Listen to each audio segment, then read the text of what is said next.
Josué, chapitre 1.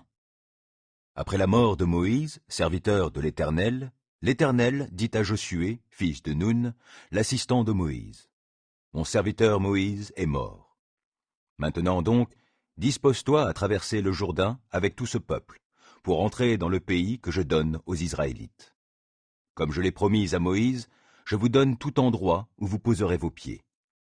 Votre territoire s'étendra du désert jusqu'aux montagnes du Liban, et du grand fleuve l'Euphrate, à travers tout le pays des Hittites, jusqu'à la mer Méditerranée à l'ouest. Tant que tu vivras, personne ne pourra te résister, car je serai avec toi comme j'ai été avec Moïse. Je ne te délaisserai pas et je ne t'abandonnerai pas. Prends courage et tiens bon, car c'est toi qui feras entrer ce peuple en possession du pays que j'ai promis par serment à leurs ancêtres de leur donner. Simplement, prends courage et tiens bon pour veiller à obéir à toute la loi que mon serviteur Moïse t'a prescrite, sans t'en écarter ni d'un côté ni de l'autre. Alors tu réussiras dans tout ce que tu entreprendras. Aie soin de répéter sans cesse les paroles de ce livre de la loi, médite-les jour et nuit, afin d'y obéir et d'appliquer tout ce qui est écrit, car alors tu auras du succès dans tes entreprises, alors tu réussiras. Je t'ai donné cet ordre. Prends courage et tiens bon.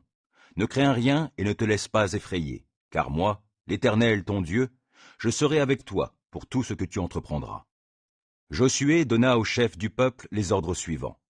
Parcourez le camp et ordonnez au peuple. Préparez-vous des provisions, car dans 3 jours, vous franchirez le Jourdain que voici pour aller prendre possession du pays que l'Éternel votre Dieu vous donne. Aux tribus de Ruben, de Gad et à la demi-tribu de Manassé, Josué s'adressa ainsi. « Rappelez-vous ce que vous a ordonné Moïse, le serviteur de l'Éternel. Il vous a dit, « L'Éternel votre Dieu vous a donné ce pays et vous a accordé une existence paisible. Vos femmes, vos enfants et vos troupeaux peuvent donc rester dans le pays que Moïse vous a donné au-delà du Jourdain. Mais vous tous, qui êtes des hommes de guerre, vous passerez en ordre de bataille en tête de vos frères et vous leur prêterez main forte, jusqu'à ce que l'Éternel votre Dieu leur ait accordé une existence paisible, comme à vous, et qu'eux aussi soient entrés en possession du pays qu'il leur donne. Ensuite, vous retournerez au pays qui vous appartient, et vous occuperez cette contrée que Moïse, le serviteur de l'Éternel, vous a accordée à l'est du Jourdain. » Ils répondirent à Josué, « Nous ferons tout ce que tu nous as ordonné, et nous irons partout où tu nous enverras. Nous voulons t'obéir en toutes choses, comme nous avons obéi à Moïse. Que l'Éternel ton Dieu soit avec toi, comme il a été avec Moïse. Celui qui s'opposera à ton autorité et désobéira à tes ordres sera mis à mort, quelle que soit la chose que tu auras ordonnée. Prends donc courage et tiens bon. » Josué 2. De Chittim, Josué, fils de Nun, envoya secrètement 2 hommes chargés d'une mission de reconnaissance. Il leur donna cette consigne. « Allez explorer le pays, en particulier la ville de Jéricho. » Ils partirent et, arrivés à Jéricho, ils entrèrent dans la maison d'une prostituée nommée Rahab, et y passèrent la nuit. On prévint le roi de Jéricho que des Israélites étaient arrivés là pendant la nuit pour reconnaître la région. Alors il envoya dire à Rahab, « Livre-nous les hommes qui sont venus chez toi et qui logent dans ta maison, car ils sont venus pour espionner tout le pays. » Mais la femme emmena les 2 hommes et les cacha. Puis elle répondit, « Effectivement, des hommes sont venus chez moi, mais j'ignorais d'où ils étaient. » Et comme on allait fermer la porte, ils sont repartis à la tombée de la nuit. Je ne sais pas où ils sont allés. Dépêchez-vous de les poursuivre, car vous pouvez encore les rattraper.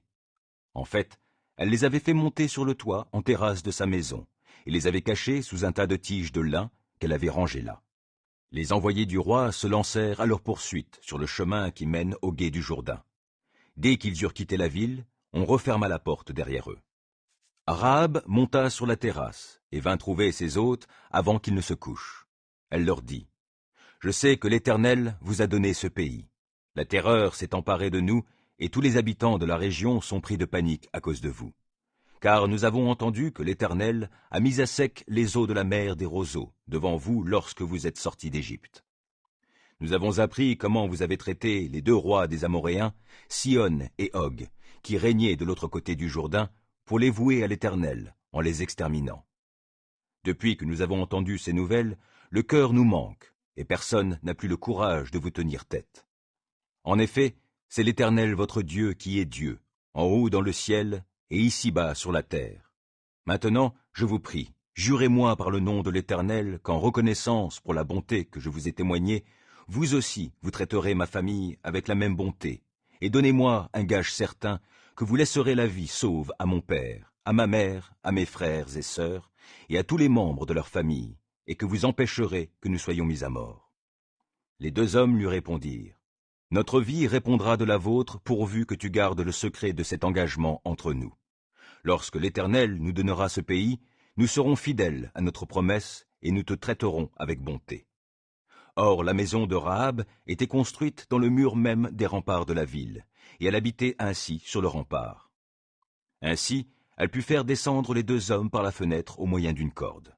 « Dirigez-vous vers les collines, leur recommanda-t-elle, pour échapper à ceux qui vous poursuivent, et cachez-vous là pendant 3 jours, jusqu'à ce qu'ils soient de retour. Après cela, vous pourrez reprendre votre route. » Les deux hommes lui dirent, « Voici de quelle manière nous allons nous acquitter du serment que tu nous as fait prêter. Lorsque nous serons entrés dans ton pays, attache ce cordon rouge à la fenêtre par laquelle tu nous fais descendre, puis réunis dans ta maison ton père, ta mère, tes frères et toute ta famille. Si l'un d'eux franchit la porte de ta maison pour aller dehors, il sera seul responsable de sa mort, nous en serons innocents. Par contre, si l'on porte la main sur l'un de ceux qui seront avec toi dans la maison, c'est nous qui porterons la responsabilité de sa mort. Toutefois, si tu divulgues cet engagement entre nous, nous serons dégagés du serment que tu nous as fait prononcer. » Elle répondit, « D'accord, que les choses soient comme vous l'avez dit. » Puis elle les fit partir, et ils s'en allèrent. Aussitôt, elle attacha le cordon rouge à sa fenêtre. Les deux hommes gagnèrent les collines et s'y tinrent cachés pendant 3 jours, jusqu'à ce que la patrouille lancée à leur poursuite soit de retour. Elle avait battu toute la région le long de la route sans les trouver. Alors les deux hommes firent demi-tour, descendirent des collines et traversèrent le Jourdain. Ils vinrent trouver Josué et lui racontèrent tout ce qu'ils avaient constaté. « Certainement, l'Éternel nous livre tout le pays, lui dirent-ils, car déjà toute la population de la région est prise de panique à cause de nous. » Josué 3. Le lendemain matin, Josué et tous les Israélites quittèrent le camp de Chittim et gagnèrent les rives du Jourdain. Ils s'installèrent là avant de traverser le fleuve. Au bout de 3 jours, les chefs du peuple parcoururent le camp et donnèrent au peuple les ordres suivants. Quand vous verrez les prêtres lévites emporter le coffre de l'alliance de l'Éternel, votre Dieu, vous quitterez le lieu où vous vous êtes installés et vous le suivrez. Vous maintiendrez entre vous et le coffre de l'alliance une distance d'1 kilomètre. Vous ne vous en approcherez pas plus. Ainsi vous saurez quel chemin emprunter, car vous n'avez encore jamais fait ce trajet. Josué dit au peuple, « Purifiez-vous, car demain l'Éternel fera des prodiges au milieu de vous. » Aux prêtres, il dit, « Prenez le coffre de l'alliance et marchez en tête du peuple. » Ils portèrent l'arche de l'alliance et marchèrent devant le peuple. L'Éternel dit à Josué, « Aujourd'hui même, je commencerai à t'honorer aux yeux de tout Israël, pour qu'ils sachent que je serai avec toi, tout comme je l'ai été avec Moïse. Donne aux prêtres qui portent le coffre de l'alliance l'ordre suivant.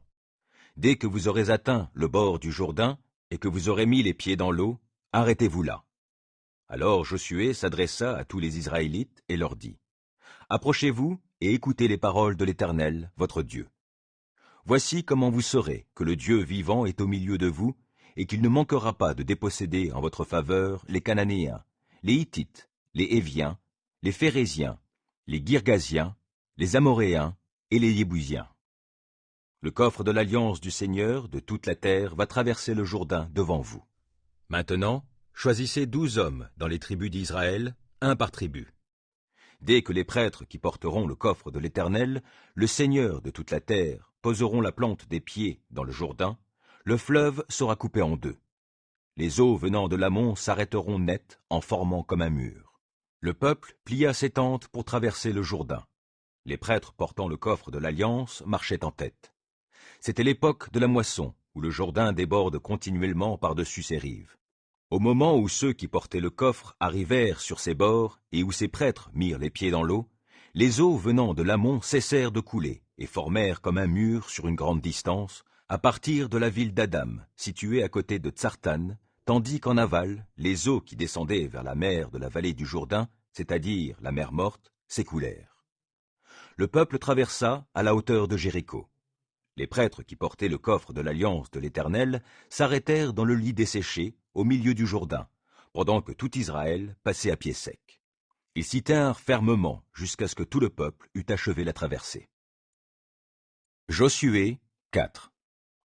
Lorsque tout le peuple eut fini de traverser le Jourdain, l'Éternel dit à Josué, « Choisissez parmi le peuple 12 hommes, un par tribu, et demandez-leur d'aller chercher 12 pierres au milieu du lit du fleuve, à l'endroit où les prêtres se sont arrêtés, et de les apporter à l'endroit où vous camperez cette nuit. » Josué appela les 12 hommes qu'il avait fait désigner parmi les Israélites, un par tribu, et il leur dit, « Passez devant le coffre de l'Éternel votre Dieu, et allez au milieu du Jourdain. Que chacun de vous y ramasse une pierre, et la charge sur son épaule, pour qu'il y en ait une pour chaque tribu d'Israël. Ces pierres resteront comme un signe au milieu de vous. Lorsque par la suite vos fils vous demanderont ce que ces pierres signifient pour vous, vous leur répondrez. Les eaux du Jourdain ont été coupées en deux devant le coffre de l'alliance de l'Éternel lorsqu'il a traversé le fleuve. Ces pierres servent de mémorial, rappelant pour toujours aux Israélites que les eaux du Jourdain ont été coupées en deux. Les Israélites firent ce que Josué leur avait ordonné. Ils prirent 12 pierres au milieu du lit du Jourdain, une pour chaque tribu d'Israël, comme l'Éternel l'avait demandé à Josué. Ils les emportèrent au campement et les posèrent là. Josué érigea aussi 12 autres pierres au milieu du lit du Jourdain, à l'endroit où les prêtres qui portaient le coffre de l'Alliance avaient posé leurs pieds, et elles y sont restées jusqu'à ce jour. Les prêtres qui portaient le coffre se tinrent au milieu du lit du Jourdain, jusqu'à ce qu'on eût exécuté tout ce que l'Éternel avait ordonné à Josué de demander au peuple. Josué se conforma ainsi aux ordres que Moïse lui avait donnés. C'est rapidement que le peuple traversa le fleuve. Lorsque tout le monde eut passé de l'autre côté, le coffre de l'Éternel, porté par les prêtres, reprit la tête du peuple. Les hommes des tribus de Ruben, de Gad et de la demi-tribu de Manassé marchèrent en ordre de bataille en tête des autres Israélites, comme Moïse le leur avait demandé. Environ 40 000 soldats armés, équipés pour la guerre, s'avancèrent pour le combat devant l'Éternel, en direction des plaines de Jéricho. Ce jour-là, l'Éternel honora Josué aux yeux de tous les Israélites, et ils le craignirent comme ils avaient craint Moïse durant toute sa vie. Ensuite l'Éternel dit à Josué, « Ordonne aux prêtres qui portent le coffre contenant l'acte de l'Alliance de sortir du milieu du Jourdain. » Josué donna cet ordre aux prêtres. « Sortez du milieu du Jourdain. » Dès que les prêtres qui portaient le coffre de l'Alliance de l'Éternel eurent quitté le lit du fleuve et posé le pied sur la terre ferme, les eaux du Jourdain revinrent à leur place et se mirent à couler comme auparavant le long de ses berges. C'est le 10e jour du 1er mois que le peuple traversa le Jourdain. Ils établirent leur camp à Gilgal, à la limite orientale de Jéricho. C'est à Gilgal que Josué fit ériger les 12 pierres ramassées dans le lit du Jourdain. Puis il dit aux Israélites, « Lorsque plus tard vos descendants demanderont à leur père ce que sont ces pierres, vous leur expliquerez comment le peuple d'Israël a traversé le Jourdain à pied sec, parce que l'Éternel, votre Dieu, a asséché le lit du fleuve devant vous, jusqu'à ce que vous l'ayez traversé, tout comme il avait asséché la mer des roseaux devant nous pour que nous la traversions. Il a agi ainsi pour que tous les peuples de la terre sachent combien grande est sa puissance, et pour que vous-même vous craigniez l'Éternel votre Dieu pour toujours. » Josué 5. Tous les rois des Amoréens établis sur la rive occidentale du Jourdain et tous les rois des Cananéens établis sur le littoral de la mer Méditerranée apprirent que l'Éternel avait asséché le Jourdain devant les Israélites jusqu'à ce qu'ils l'aient traversé. Alors le courage leur manqua et ils perdirent tous leurs moyens en face des Israélites. À cette même époque, l'Éternel dit à Josué, « Fais-toi des couteaux de silex et circoncis cette 2e génération d'Israélites. » Josué se munit de couteaux de silex et circoncit les Israélites sur la colline d'Aralot. Voici pourquoi Josué les circoncit. Tous les hommes en âge de porter les armes qui étaient sortis d'Égypte étaient morts en chemin dans le désert après avoir quitté l'Égypte. Ils étaient tous circoncis. Mais les garçons nés pendant la traversée du désert, après la sortie d'Égypte, ne l'avaient pas été. Pendant 40 ans, les Israélites avaient marché dans le désert jusqu'à l'extinction de toute la génération des hommes en âge de porter les armes au moment de la sortie d'Égypte. En effet, parce qu'ils n'avaient pas obéi à l'Éternel, l'Éternel avait juré de ne pas leur laisser voir le pays qu'il avait promis par serment à leurs ancêtres de nous donner, ce pays ruisselant de lait et de miel. Mais il leur substitua leurs fils. Ce sont eux que Josué circoncis, puisqu'ils n'avaient pas été pendant la marche dans le désert. Après que tout le peuple eut été circoncis, ils restèrent sur place dans le camp jusqu'à leur guérison. Puis l'Éternel dit à Josué, « Aujourd'hui, j'ai fait rouler loin de vous l'opprobre de l'Égypte. » C'est pourquoi cet endroit fut appelé Gilgal, le roulement, nom qu'il a conservé jusqu'à ce jour. Pendant que les Israélites campaient à Gilgal, ils célébrèrent la Pâque le soir du 14e jour du mois dans les plaines de Jéricho. Le lendemain, ils mangèrent des produits du pays, des pains sans levain et des épis grillés. À partir du lendemain de ce jour-là, la manne cessa de tomber, puisqu'ils pouvaient se nourrir des produits du pays. Il n'y eut plus de manne pour les Israélites qui vécurent des productions du pays de Canaan cette année-là. Un jour où Josué se trouvait près de Jéricho, il vit soudain un homme qui se tenait debout devant lui, avec son épée dégainée à la main. Josué s'avança vers lui et lui demanda, « Es-tu des nôtres ou de nos ennemis ?» « Non, répondit l'homme. « Je suis le chef de l'armée de l'Éternel, et je viens maintenant. » Alors Josué se prosterna, le visage contre terre, et lui dit, « Seigneur, je suis ton serviteur, quels sont tes ordres ?» Le chef de l'armée de l'Éternel lui répondit, « Ôte tes sandales de tes pieds, car l'endroit où tu te tiens est un lieu saint. » Et Josué obéit. Josué 6. La ville de Jéricho avait soigneusement fermé toutes ses portes et s'était barricadée derrière par peur des Israélites. Plus personne n'entrait ni ne sortait par ces portes. L'Éternel dit alors à Josué, « Regarde, je te livre Jéricho, son roi et tous ses guerriers. Pendant 6 jours, toi et tous tes soldats, vous ferez chaque jour le tour de la ville, 1 fois par jour. 7 prêtres, portant chacun un corps fait d'une corne de bélier, précéderont le coffre de l'Alliance. Le 7e jour, vous ferez 7 fois le tour de la ville, et les prêtres sonneront du cor. Quand le peuple les entendra produire, avec leur corps, un son prolongé, tout le monde poussera un grand cri, et les remparts de la ville s'écrouleront sur place. Alors le peuple donnera l'assaut, chacun droit devant soi. Josué, fils de Nun, convoqua les prêtres et leur dit, « Chargez le coffre de l'Alliance sur vos épaules, et que 7 d'entre vous prennent 7 corps faits de cornes de bélier, et marchent devant le coffre de l'Éternel. » Puis il dit au peuple, « En avant, faites le tour de la ville, et que les hommes armés précèdent le coffre de l'Éternel. » Le peuple fit comme Josué l'avait ordonné. 7 prêtres, portant 7 corps faits de cornes de bélier, passèrent devant l'Éternel, et se mirent à sonner de leurs instruments, tandis que le coffre de l'Alliance suivait. Les hommes armés les précédaient. Une arrière-garde suivait aussi le coffre. Ils marchaient au son du cor. Josué avait donné cette consigne au peuple. Pas de cris, restez muets, ne dites pas une parole jusqu'au jour où je vous ordonnerai de pousser des cris. Le coffre de l'Éternel fit 1 fois le tour de la ville, puis tous rentrèrent au camp pour la nuit. Le lendemain, Josué se leva de bon matin, et les prêtres chargèrent le coffre de l'Éternel sur leurs épaules. 7 prêtres, portant 7 corps faits de cornes de bélier, se remirent en route devant le coffre de l'Éternel, en sonnant de leurs instruments. L'avant-garde les précédait, et l'arrière-garde suivait le coffre de l'Éternel. Ils marchaient au son des cors. Ils refirent 1 fois le tour de la ville ce jour-là, avant de regagner le camp. Ils firent ainsi pendant 6 jours. Le 7e jour, ils se levèrent dès l'aurore, et firent 7 fois le tour de la ville de la même manière.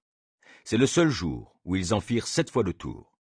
La 7e fois, lorsque les prêtres sonnèrent du cor, Josué ordonna au peuple, « Poussez des cris, car l'Éternel vous livre la ville. La ville, avec tout ce qu'elle contient, sera vouée à l'Éternel. Seule Rahab, la prostituée, sera laissée en vie avec tous ceux qui s'y trouveront dans sa maison, car elle a caché les hommes que nous avions envoyés. Mais attention, prenez bien garde à ce qui doit être voué à l'Éternel. Ne prenez rien de cela, sinon vous placeriez le camp d'Israël sous une sentence de destruction, et vous lui attireriez le malheur. Tout l'argent et l'or, tous les objets de bronze et de fer seront consacrés à l'Éternel, et on les mettra dans son trésor. On sonna donc du cor. Dès que le peuple l'entendit, il poussa un formidable cri, et le rempart s'écroula sur place. Aussitôt, les Israélites s'élancèrent à l'assaut de la ville, chacun droit devant soi, et ils s'en emparèrent. Ils exterminèrent par l'épée, pour les vouer à l'Éternel, hommes et femmes, enfants et vieillards, taureaux, moutons et ânes, tous ceux qui vivaient dans la ville. Josué dit aux 2 hommes qu'il avait envoyés pour explorer le pays. « Allez à la maison de Rahab, la prostituée, et faites-la sortir de là avec les siens, comme vous le lui avez juré. » Les 2 hommes y allèrent, et firent sortir Rahab, son père, sa mère, ses frères, ses biens et toute sa parenté, et ils les installèrent en dehors du camp d'Israël. Puis ils brûlèrent la ville avec tout ce qui s'y trouvait, excepté l'argent, l'or et les objets de bronze et de fer, que l'on déposa dans le trésor du sanctuaire de l'Éternel. Josué laissa la vie sauve à Rahab, la prostituée, ainsi qu'aux membres de sa famille, et il épargna tous ses biens parce qu'elle avait caché les hommes que Josué avait envoyés en reconnaissance à Jéricho. Elle a habité parmi les Israélites jusqu'à aujourd'hui. À la même époque, Josué prononça ce serment solennel. « Maudit soit devant l'Éternel celui qui tentera de rebâtir cette cité, de reconstruire Jéricho. C'est au prix de son fils aîné qu'il posera ses fondations, et au prix de son fils cadet qu'il fixera ses portes. » L'Éternel fut avec Josué, et sa renommée se répandit dans tout le pays. Josué 7. Les Israélites commirent un acte d'infidélité à l'égard des objets voués à l'Éternel. Akan, fils de Carmi et descendant de Zabdi et de Zéra, de la tribu de Juda, prit pour lui certains de ces objets, et l'Éternel se mit en colère contre les Israélites. De Jéricho, Josué envoya des hommes à la ville d'Aï, près de Beth-Aven, à l'est de Bethel, en leur demandant d'explorer cette région. Ils allèrent explorer Aï. À leur retour, ils dirent à Josué, « Il est inutile d'envoyer toute l'armée. 2 ou 3 000 hommes suffiront pour battre Aï. Ne donne pas de fatigue à tout le peuple, car l'adversaire est peu nombreux. » Ainsi, environ 3 000 soldats allèrent attaquer la ville, mais ils furent mis en fuite par les habitants d'Aï, qui leur tuèrent environ 36 hommes. Ils les poursuivirent depuis la porte de la ville jusqu'à Shebarim, et les battirent dans la descente. Alors le peuple atterré perdit tous ses moyens. Josué déchira ses vêtements. Il se jeta, la face contre terre, devant le coffre de l'Éternel, et resta là jusqu'au soir. Les responsables d'Israël firent de même. Et ils se jetèrent de la poussière sur la tête. Josué s'écria, « Ah, Seigneur Éternel, pourquoi donc as-tu fait traverser le Jourdain à ce peuple, si c'est pour nous livrer aux Amoréens et nous faire périr? Si seulement nous étions restés de l'autre côté du fleuve. Maintenant, je te prie, Seigneur, que puis-je dire après qu'Israël a pris la fuite devant ses ennemis? Les Cananéens et les autres habitants du pays l'apprendront. Ils nous encercleront et feront disparaître notre nom de la terre. Comment alors feras-tu reconnaître ta grandeur? » L'Éternel répondit à Josué, « Lève-toi. Pourquoi restes-tu prostré la face contre terre? Israël a commis un péché. On a transgressé l'alliance que j'avais établie pour eux. On a pris des objets qui m'étaient voués. On en a dérobé, caché et mis dans ses propres affaires. C'est pourquoi les Israélites ne pourront plus résister à leurs ennemis. Ils fuiront devant eux, car ils sont sous le coup d'une sentence de destruction. Je ne continuerai pas à être avec vous si vous ne détruisez pas ce qui est au milieu de vous. Maintenant, lève-toi, Josué, convoque le peuple et purifie-le. Dis-leur, purifiez-vous pour demain, car voici ce que déclare l'Éternel, le Dieu d'Israël. Vous avez au milieu de vous, Israélites, ce qui m'est voué. Vous ne pourrez pas résister à vos ennemis tant que vous n'aurez pas ôté cela du milieu de vous. Demain matin, vous vous présenterez devant moi par tribu.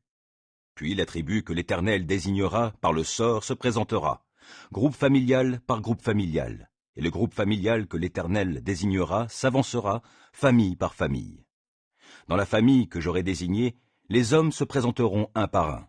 Celui qui sera désigné comme coupable d'avoir pris ce qui m'était voué sera brûlé avec tout ce qui lui appartient, parce qu'il a transgressé l'alliance de l'Éternel et qu'il a commis une infamie en Israël. Le lendemain, Josué se leva de bon matin et fit avancer les Israélites tribu par tribu. Et c'est la tribu de Juda qui fut désignée. Il la fit approcher groupe familial par groupe familial. Le sort désigna celui de Zéra. Il fit passer les familles du groupe familial de Zéra l'une après l'autre, et c'est la famille de Zabdi qui fut désignée. Il fit avancer cette famille homme par homme, et Akan, fils de Carmi, descendant de Zabdi et de Zéra, de la tribu de Juda, fut désigné par le sort. Josué lui dit, « Mon fils, je te prie solennellement, au nom de l'Éternel, le Dieu d'Israël, de l'honorer en m'avouant ce que tu as fait, sans rien me cacher. » Akan lui répondit, « C'est vrai, j'ai commis une faute envers l'Éternel, le Dieu d'Israël. Voici ce que j'ai fait. J'ai vu dans le butin un magnifique manteau de Babylone, 200 pièces d'argent et un lingot d'or d'1 livre. J'en ai eu fortement envie, alors je m'en suis emparé. Ces objets sont enterrés au milieu de ma tente, et l'argent est en dessous. » Josué envoya des hommes à la tente d'Akan. Ils se dépêchèrent d'y aller et retrouvèrent effectivement le manteau enfoui dans la tente et l'argent en dessous. Ils prirent le tout et l'apportèrent à Josué et à tous les Israélites, puis on le déposa devant l'Éternel. Josué, aidé de tous les Israélites, saisit Akan avec l'argent, le manteau et le lingot d'or, ainsi que ses fils, ses filles, ses bœufs, ses ânes, ses brebis, sa tente, bref, tout ce qui lui appartenait, et ils les menèrent dans la vallée d'Accor. Josué dit à Akan, « Pourquoi nous as-tu attiré le malheur? Que l'Éternel fasse ton malheur aujourd'hui. » Alors tous les Israélites le lapidèrent. Ils lapidèrent aussi tous les siens et brûlèrent les cadavres. Puis on éleva sur lui un grand tas de pierres qui existe encore aujourd'hui. Après cela, l'Éternel abandonna sa colère. C'est à cette occasion que l'endroit fut appelé Vallée d'Accor, Vallée du malheur, nom qui lui est resté jusqu'à ce jour. Josué 8. L'Éternel dit à Josué, « N'aie pas peur, ne crains rien. Emmène avec toi tous les soldats et va attaquer Haï, car je livre le roi d'Haï en ton pouvoir ainsi que son peuple, sa ville et tout son territoire. Tu traiteras Haï et son roi comme tu as traité Jéricho et son roi. Toutefois, vous pourrez prendre pour vous comme butin ses biens et son bétail. Place des guerriers en embuscade derrière la ville. » Josué se mit en route avec toute son armée pour attaquer Haï. Il choisit 30 000 valeureux guerriers et les fit partir de nuit en leur donnant les ordres suivants. « Allez vous poster en embuscade derrière la ville, sans trop vous en éloigner, et tenez-vous tous prêts à intervenir. Je m'approcherai de la ville avec le gros de la troupe. Lorsque les gens d'Haï sortiront pour nous affronter comme la première fois, nous fuirons devant eux. Ils se lanceront à notre poursuite et nous les attirerons loin de la ville. En effet, ils penseront que nous fuyons encore devant eux, comme l'autre fois. À ce moment-là, vous surgirez de votre cachette et vous vous emparerez de la ville, car l'Éternel, votre Dieu, la livre en votre pouvoir. Dès que vous en serez maître, vous y mettrez le feu, comme l'Éternel l'a commandé. Voilà quels sont mes ordres. » Là-dessus, Josué les fit partir, et ils allèrent se poster en embuscade entre Béthel et Haï, à l'ouest d'Haï, tandis que Josué passa la nuit avec le reste du peuple. Le lendemain, Josué se leva de bon matin et passa ses troupes en revue, puis il prit la tête de l'armée, accompagné des responsables d'Israël, pour marcher contre Haï. Toute l'armée qu'il conduisait s'avança ainsi jusqu'à ce qu'elle arrive en face de la ville. Ils prirent position au nord d'Haï, dont une vallée les séparait. Josué avait pris environ 5 000 hommes et les avait postés en embuscade entre Béthel et Haï, à l'ouest de la ville. Le gros de l'armée installa son camp au nord de la ville, tandis que l'arrière-garde des troupes se tenait à l'ouest. Durant cette nuit, Josué partit en reconnaissance au milieu de la vallée. Quand le roi d'Haï vit la situation, il fit lever en hâte tous les hommes et se dépêcha de sortir de la ville pour se rendre sur le champ de bataille et affronter Israël en face de la plaine. Il ne se doutait pas qu'une embuscade avait été dressée contre lui derrière la ville. Josué et les Israélites firent semblant d'être battus par eux et s'enfuirent en direction du désert. Tous les gens qui étaient dans la ville furent appelés à grands cris pour les poursuivre. Ils se précipitèrent donc sur les pas de Josué et se laissèrent attirer loin de la ville. Il ne resta dans Haï pas un homme qui ne sortit à la poursuite d'Israël. Ainsi, ils abandonnèrent la ville ouverte pour poursuivre les Israélites. Alors, l'Éternel dit à Josué, « Pointe le javelot que tu tiens en main en direction d'Haï, car je vais la livrer en ton pouvoir. » Josué pointa le javelot en direction de la ville. Aussitôt, Les hommes qui se tenaient en embuscade surgirent de leur cachette à toute vitesse et s'élancèrent vers la ville. Ils y entrèrent, s'en emparèrent et y mirent le feu. Lorsque les hommes d'Aï se retournèrent, ils virent la fumée qui s'élevait de leur ville dans le ciel. Ils n'eurent même plus la possibilité de fuir, toute retraite d'un côté comme de l'autre leur étant coupée, car les Israélites qui fuyaient vers le désert faisaient à présent volte-face contre leurs poursuivants. En effet, Josué et ses troupes, voyant que la ville avait été prise et incendiée par les hommes placés en embuscade, se retournaient pour attaquer les gens d'Aï. Et les autres soldats sortaient à leur tour de la ville pour les rejoindre, si bien que les gens d'Aï se trouvaient cernés de part et d'autre par les Israélites, qui les battirent sans en laisser échapper un seul et sans leur laisser de survivants. Le roi d'Aï fut capturé vivant et amené à Josué. Les Israélites tuèrent tous les habitants d'Aï, soit en pleine campagne, soit dans le désert, où ils les avaient poursuivis. Tous tombèrent sous les coups de leurs épées, jusqu'au dernier. Après cela, tous les hommes d'Israël rentrèrent dans la ville et exterminèrent le reste de la population. Ainsi périrent ce jour-là 12 000 personnes, hommes et femmes, c'est-à-dire toute la population d'Aï. Josué n'avait cessé de tenir son javelot tendu jusqu'à ce que tous les habitants de la ville aient été exterminés. Les Israélites prirent cependant comme butin le bétail et les biens qui se trouvaient dans la ville, comme l'Éternel l'avait ordonné à Josué. Josué incendia Haï. Il en fit pour toujours un monceau de ruines, un lieu désert, ce qu'elle est encore aujourd'hui. Quant au roi d'Haï, on le pendit à un arbre, où on laissa son corps jusqu'au soir. Comme le soleil se couchait, Josué ordonna de descendre le cadavre de l'arbre. On le jeta à l'entrée de la porte de la ville, et l'on dressa sur lui un grand tas de pierres qui se voit encore aujourd'hui. Alors Josué bâtit un autel à l'Éternel, le Dieu d'Israël, sur le mont Ébal. Il le construisit conformément aux ordres que Moïse, serviteur de l'Éternel, avait donnés aux Israélites, et qui sont consignés dans le livre de la loi de Moïse. Un autel de pierre brute, qu'aucun outil de fer n'avait touché. On y offrit des holocaustes à l'Éternel et des sacrifices de communion. Josué grava sur des pierres une copie de la loi que Moïse avait mise par écrit sous les yeux des Israélites. Pendant ce temps, tout Israël, avec ses responsables, ses officiers et ses chefs, se tenait debout de part et d'autre du coffre de l'alliance de l'Éternel, en face des prêtres lévites qui le portaient. Les étrangers, comme les Israélites d'origine, étaient là. La moitié d'entre eux se tenait du côté du mont Garizim, l'autre moitié du côté du mont Ébal, comme Moïse, serviteur de l'Éternel, avait autrefois ordonné de procéder pour bénir le peuple d'Israël. Josué lut ensuite tout le texte de la loi, les paroles de bénédiction comme de malédiction, telles qu'elles se trouvaient dans le livre de la loi. Devant toute l'assemblée d'Israël, y compris les femmes, les enfants et les étrangers qui vivaient au milieu du peuple, il lut tout ce que Moïse avait ordonné, sans rien omettre. Josué 9. La nouvelle de ces événements parvint à tous les rois des pays situés à l'est du Jourdain, dans la région des montagnes, dans la plaine côtière et sur tout le littoral de la Méditerranée jusqu'en face du Liban. Les rois des Hittites, des Amoréens, des Cananéens, des Phéréziens, des Héviens et des Yébousiens. Alors ils s'assemblèrent pour combattre Josué et les Israélites sous un commandement unique. Par contre, les habitants de Gabaon, en apprenant comment Josué avait traité Jéricho et Haï, décidèrent de recourir à la ruse. Ils partirent déguisés et chargèrent leurs ânes de sacs usés et d'outres à vin usés, troués et rapiécés. Ils chaussèrent de vieilles sandales raccommodées et endossèrent des vêtements en lambeaux. Ils prirent en guise de provisions du pain dur et tout moisi.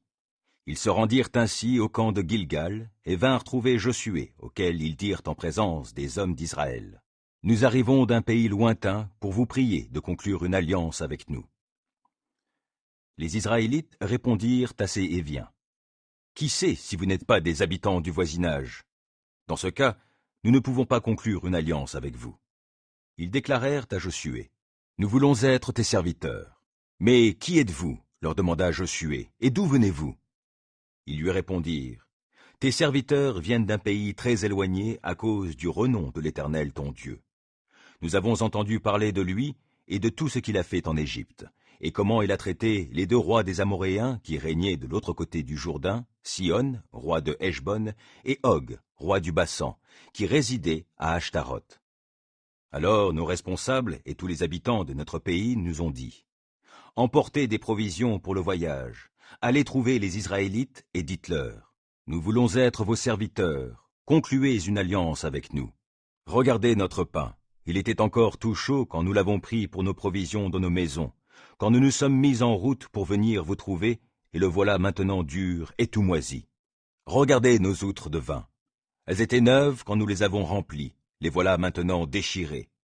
Voyez comme nos vêtements et nos sandales se sont usés à cause du long voyage que nous avons fait. » Les hommes d'Israël prirent de leurs provisions, mais ils ne consultèrent pas l'Éternel à ce sujet. Josué fit la paix avec eux, et conclut une alliance leur garantissant la vie sauve par un serment des responsables de la communauté. 3 jours après avoir conclu cette alliance avec eux, les Israélites apprirent qu'ils avaient eu affaire à de proches voisins qui demeuraient dans la région même. En effet, après avoir quitté leur camp, ils parvinrent à leur ville le 3e jour de marche, c'est-à-dire à Gabaon, Képhira, Béhéroth et Kiriath-Yearim. À cause du serment que les responsables du peuple leur avaient prêté au nom de l'Éternel, le Dieu d'Israël, ils ne les tuèrent pas. Tout le peuple se mit à critiquer les responsables, mais ceux-ci répondirent « Nous avons prêté serment par l'Éternel, le Dieu d'Israël. Nous ne pouvons donc pas faire de mal à ces gens. Mais voici comment nous les traiterons. Nous allons leur laisser la vie sauve pour ne pas nous attirer la colère divine en violant le serment que nous leur avons fait. Donc ils vivront, leur dirent les responsables. Mais ils seront astreints à couper du bois et à puiser l'eau pour toute la communauté. Telle fut la décision des responsables. Josué convoqua les Gabaonites et leur demanda « Pourquoi nous avez-vous trompés en prétendant que vous habitiez très loin de nous, alors que vous demeurez tout près? Maintenant vous êtes sous une malédiction, et vous ne cesserez pas d'être esclaves, à couper du bois et à puiser de l'eau pour le sanctuaire de mon Dieu. » Les Gabaonites lui répondirent « Nous avons agi de la sorte parce qu'on nous a bien informé que l'Éternel, ton Dieu, a ordonné à son serviteur Moïse de vous donner tout le pays et de vous demander d'exterminer tous ses habitants au fur et à mesure de votre avance. Alors nous avons eu très peur pour notre vie à votre arrivée. C'est pourquoi nous avons agi de la sorte. Nous voici maintenant en ton pouvoir. Traite-nous comme il te semblera bon et juste. » C'est ce que fit Josué. Il les protégea des Israélites pour qu'ils ne les mettent pas à mort, et il les chargea des corvées de bois et d'eau pour la communauté et pour l'autel de l'Éternel, au lieu que celui-ci désignerait, fonction qu'ils exercent encore aujourd'hui. Josué 10. Adoni-Tsédek, roi de Jérusalem, apprit que Josué s'était emparé d'Aï et l'avait totalement détruite pour la vouer à l'Éternel, en faisant subir à cette ville et à son roi le même sort qu'à Jéricho et à son roi. Il entendit également que les habitants de Gabaon avaient fait la paix avec les Israélites et qu'ils vivaient au milieu d'eux. Alors il fut saisi d'une grande peur, car Gabaon était une ville importante, comme les villes royales, plus grande qu'Aï, et tous ses hommes étaient des guerriers. C'est pourquoi Adoni-Tsédek, roi de Jérusalem, envoya des messagers à Oham, roi de Hébron, à Piréam, roi de Yarmout, à Yaphia, roi de Lachish, et à Débir, roi de Églon, pour leur faire dire « Venez me prêter main forte pour attaquer Gabaon, puisque ses habitants ont conclu la paix avec Josué et les Israélites. » C'est ainsi que 5 rois des Amoréens, ceux de Jérusalem, d'Hébron, de Yarmout, de Lachish et de Églon, formèrent une coalition et marchèrent à la tête de toutes leurs armées contre Gabaon. Ils établirent leur camp devant la ville et engagèrent les hostilités. Les habitants de Gabaon envoyèrent des messagers à Josué au camp de Gilgal pour lui faire dire « N'abandonne pas tes serviteurs.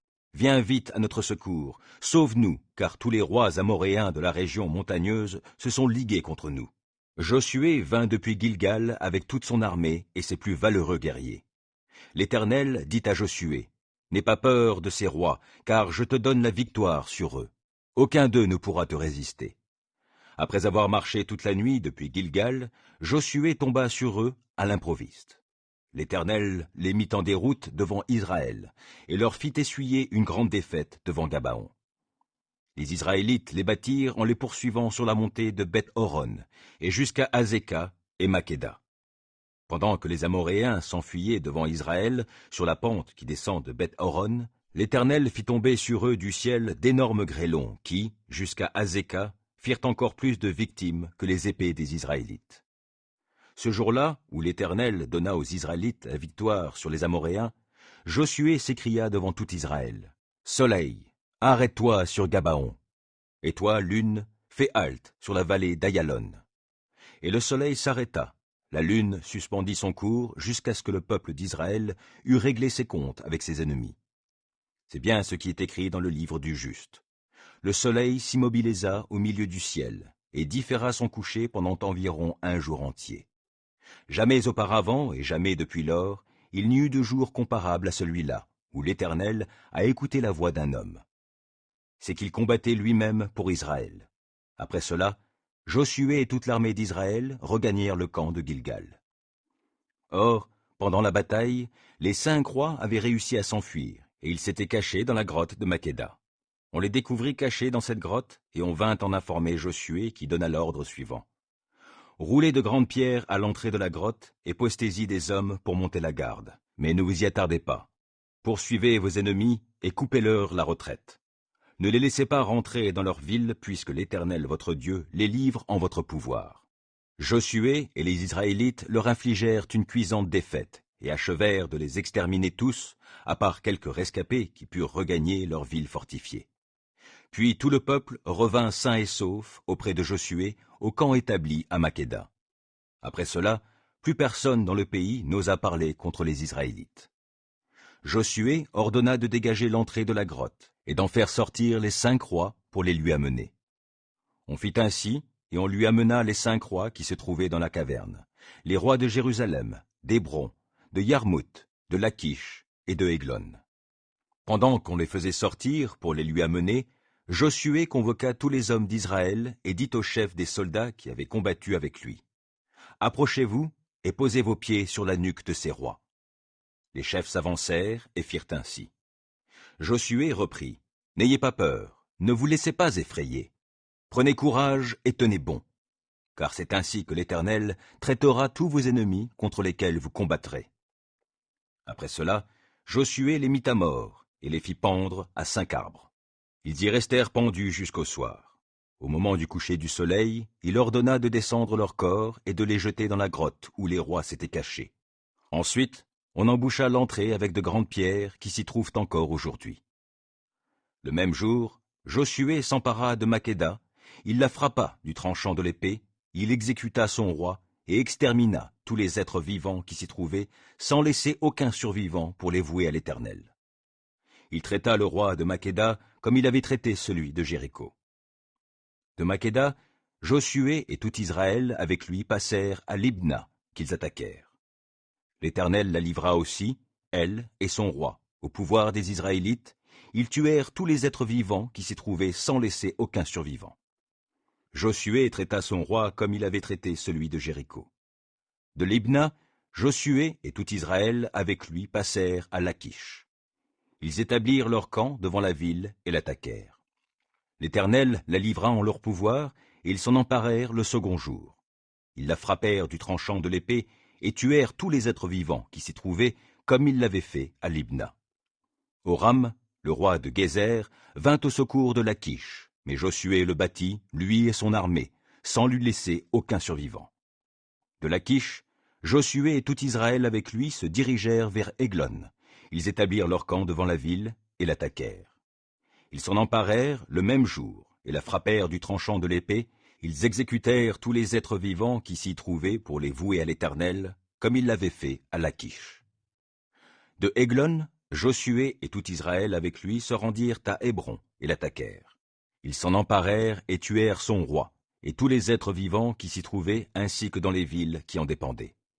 Il n'y resta aucun survivant, comme il l'avait fait à Églon. Josué détruisit la ville et extermina tous les êtres vivants qui s'y trouvaient pour les vouer à l'Éternel. Après cela, Josué et tout Israël avec lui revinrent sur Débir et l'attaquèrent. Ils s'emparèrent de la ville, capturèrent son roi et prirent toutes les villes qui en dépendaient. Ils exterminèrent tous les êtres vivants qui s'y trouvaient pour les vouer à l'Éternel et n'y laissèrent aucun survivant, comme à Hébron. Josué traita Débir et son roi comme il avait traité Libna et son roi. Josué conquit tout le pays, Il battit tous les rois de la région montagneuse, ceux du Néguev, de la plaine côtière et des contreforts des montagnes. Il extermina tous les êtres vivants sans épargner personne, pour les vouer à l'Éternel, comme l'Éternel, le Dieu d'Israël, l'avait ordonné. Il soumit toute la région de Kadesh-Barnéa jusqu'à Gaza, et le district de Goshen jusqu'à Gabaon. En une seule campagne, il vainquit tous les rois et s'empara de leur territoire, car l'Éternel, le Dieu d'Israël, combattait pour son peuple. Ensuite, Josué et tout Israël avec lui regagnèrent le camp de Gilgal. Josué 11. Lorsque Yabin, le roi de Hatzor, apprit les victoires de Josué, il envoya des messagers à Yobab, roi de Madon, au roi de Shimron et d'Akshap, ainsi qu'à ceux qui étaient établis dans la région montagneuse du nord, dans la plaine du Jourdain au sud du lac de Kinaroth, dans la plaine côtière et sur les coteaux de Dor à l'ouest. Il adressa des messages aux Cananéens établis à l'est et à l'ouest, aux Amoréens, aux Hittites, aux Phéréziens et aux Yébousiens établis dans la région montagneuse, et aux Héviens établis au pied de l'Hermon dans la région de Mitzpa. Tous ces rois se mirent en campagne avec leurs armées au complet. C'était une multitude innombrable, comme les grains de sable des bords de la mer, et ils étaient équipés d'un nombre énorme de chevaux et de chars de guerre. Ils se donnèrent rendez-vous et vinrent établir leur camp près des eaux de Mérom pour attaquer Israël. L'Éternel dit à Josué, « N'aie pas peur d'eux, car demain à cette heure-ci, je les livrerai tous, blessés à mort, au pouvoir d'Israël. Tu couperas les jarrets à leurs chevaux, et tu brûleras leurs chars. » Josué et toute son armée vinrent attaquer leurs ennemis par surprise près des eaux de Mérom, et ils se ruèrent sur eux. L'Éternel les livra au pouvoir des Israélites, qui les battirent en les poursuivant jusqu'à Sidon, la grande ville, jusqu'à Misrépoth-Maïm, et jusqu'à la vallée de Mitzpé à l'est. Ils leur infligèrent une défaite totale, au point de ne leur laisser aucun survivant. Josué les traita comme l'Éternel le lui avait ordonné. Il coupa les jarrets à leurs chevaux et brûla leurs chars. À la même époque, sur le chemin du retour, Josué s'empara de Hatzor, qui était autrefois la capitale de tous ces royaumes. Il tua son roi par l'épée, et il frappa du tranchant de l'épée tous les êtres vivants qui s'y trouvaient, sans y laisser âme qui vive, pour les vouer à l'Éternel. Puis il incendia la ville. Il s'empara aussi de toutes les villes des autres rois coalisés. Il captura leurs rois et les fit périr. Il extermina totalement leurs habitants et les détruisit complètement pour les vouer à l'Éternel, comme Moïse, serviteur de l'Éternel, l'avait ordonné. Cependant, les Israélites n'incendièrent aucune des villes situées sur les collines, excepté Hatzor, que Josué fit brûler. Ils emportèrent comme butin toutes les richesses et le bétail de ces villes, mais ils en exterminèrent toute la population, sans épargner personne. Josué se conforma entièrement aux ordres que l'Éternel avait donnés à son serviteur Moïse et que celui-ci lui avait transmis. Il n'enfreignit aucun de ses ordres.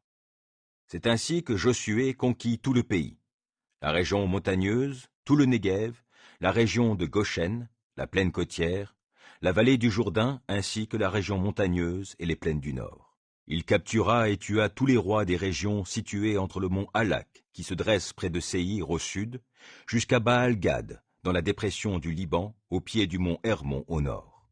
La guerre qu'il livra contre tous ces rois dura de longues années. Aucune ville, sauf Gabaon habité par les Héviens, ne fit la paix avec les Israélites. Il s'en empara par les armes. Cela venait de l'Éternel, en effet. Il avait rendu ces gens obstinés pour qu'ils affrontent Israël, afin qu'ils soient détruits sans pitié, jusqu'à leur totale extermination pour lui être voués, comme il l'avait ordonné à Moïse. À la même époque, Josué alla éliminer les Anakim, qui vivaient dans les montagnes d'Hébron, de Débir, d'Anab, dans les monts de Juda et dans la montagne d'Israël. Il les extermina et détruisit totalement leurs villes pour les vouer à l'Éternel. Il ne resta plus d'Anakim dans le pays des Israélites, sauf dans les villes de Gaza, Gath et Ashdod. Josué conquit donc tout le pays, comme l'Éternel l'avait dit à Moïse, et il le répartit entre les tribus d'Israël pour qu'elles possèdent chacune sa part. Et la guerre cessa dans le pays. Josué 12. Voici les rois que les Israélites ont vaincus à l'est du Jourdain, et dont ils ont occupé le territoire depuis le torrent de l'Arnon jusqu'au mont Hermon, c'est-à-dire toute la plaine orientale de la vallée du Jourdain. Le premier était Sihon, le roi des Amoréens, qui résidait à Heshbon. Sa domination s'étendait sur la moitié de la vallée de l'Arnon, à partir d'Aroër, et sur la moitié du territoire de Galaad, jusqu'au torrent de Yabok, qui marque la frontière avec les Ammonites. Il régnait aussi sur la partie orientale de la vallée du Jourdain, depuis le lac de Génézareth jusqu'à la mer Morte, en direction de Beth Ayeshimoth, et jusque sur les pentes du Pisga au sud. Les Israélites conquirent aussi le territoire d'Og, roi du Bassan, l'un des derniers Réphaïm, qui régnait à Ashtaroth et à Édréi. Ils dominaient sur le mont Hermon, sur Salca et sur le Bassan jusqu'à la frontière des Guéchouriens et des Maakethiens, ainsi que sur l'autre moitié du territoire de Galaad, jusqu'à la frontière de Sihon, roi de Heshbon. Moïse, serviteur de l'Éternel, et les Israélites avaient vaincu ces deux rois, et Moïse avait donné leur pays en possession aux tribus de Ruben, de Gad et à la demi-tribu de Manassé. Voici la liste des rois que Josué et les Israélites ont vaincus à l'ouest du Jourdain et dont les territoires s'étendaient depuis Baal-Gad, dans la dépression du Liban, jusqu'au mont Halak qui s'élève en direction de Séhir. Josué les donna en possession aux tribus d'Israël en les partageant entre elles. Ces territoires comprenaient la région montagneuse, la plaine côtière, la vallée du Jourdain, la région des contreforts des montagnes, le désert de Judée et le Néguev. C'étaient les territoires des Hittites, des Amoréens, des Cananéens, des Phéréziens, des Héviens et des Yébousiens. Les rois vaincus étaient le roi de Jéricho, le roi d'Aï à côté de Bethel, le roi de Jérusalem, le roi de Hébron, le roi de Yarmouth, le roi de Lachish, le roi de Églon, le roi de Gézer, le roi de Débir, le roi de Guéder, le roi de Horma, le roi d'Arad, le roi de Libna, le roi d'Adoulam, le roi de Makeda, le roi de Bethel, le roi de Tapoua, le roi de Hépher, le roi d'Aphek, le roi de Lacharon, le roi de Madon, le roi de Hatzor, le roi de Shimron-Méron, le roi d'Akshap, le roi de Tahanak, le roi de Megiddo, le roi de Kédesh, le roi de Yoknéam au Carmel, le roi de Dor sur les hauteurs, le roi de Goyim près de Gilgal, et le roi de Tirtsa. En tout, cela fait 31 rois. Josué 13.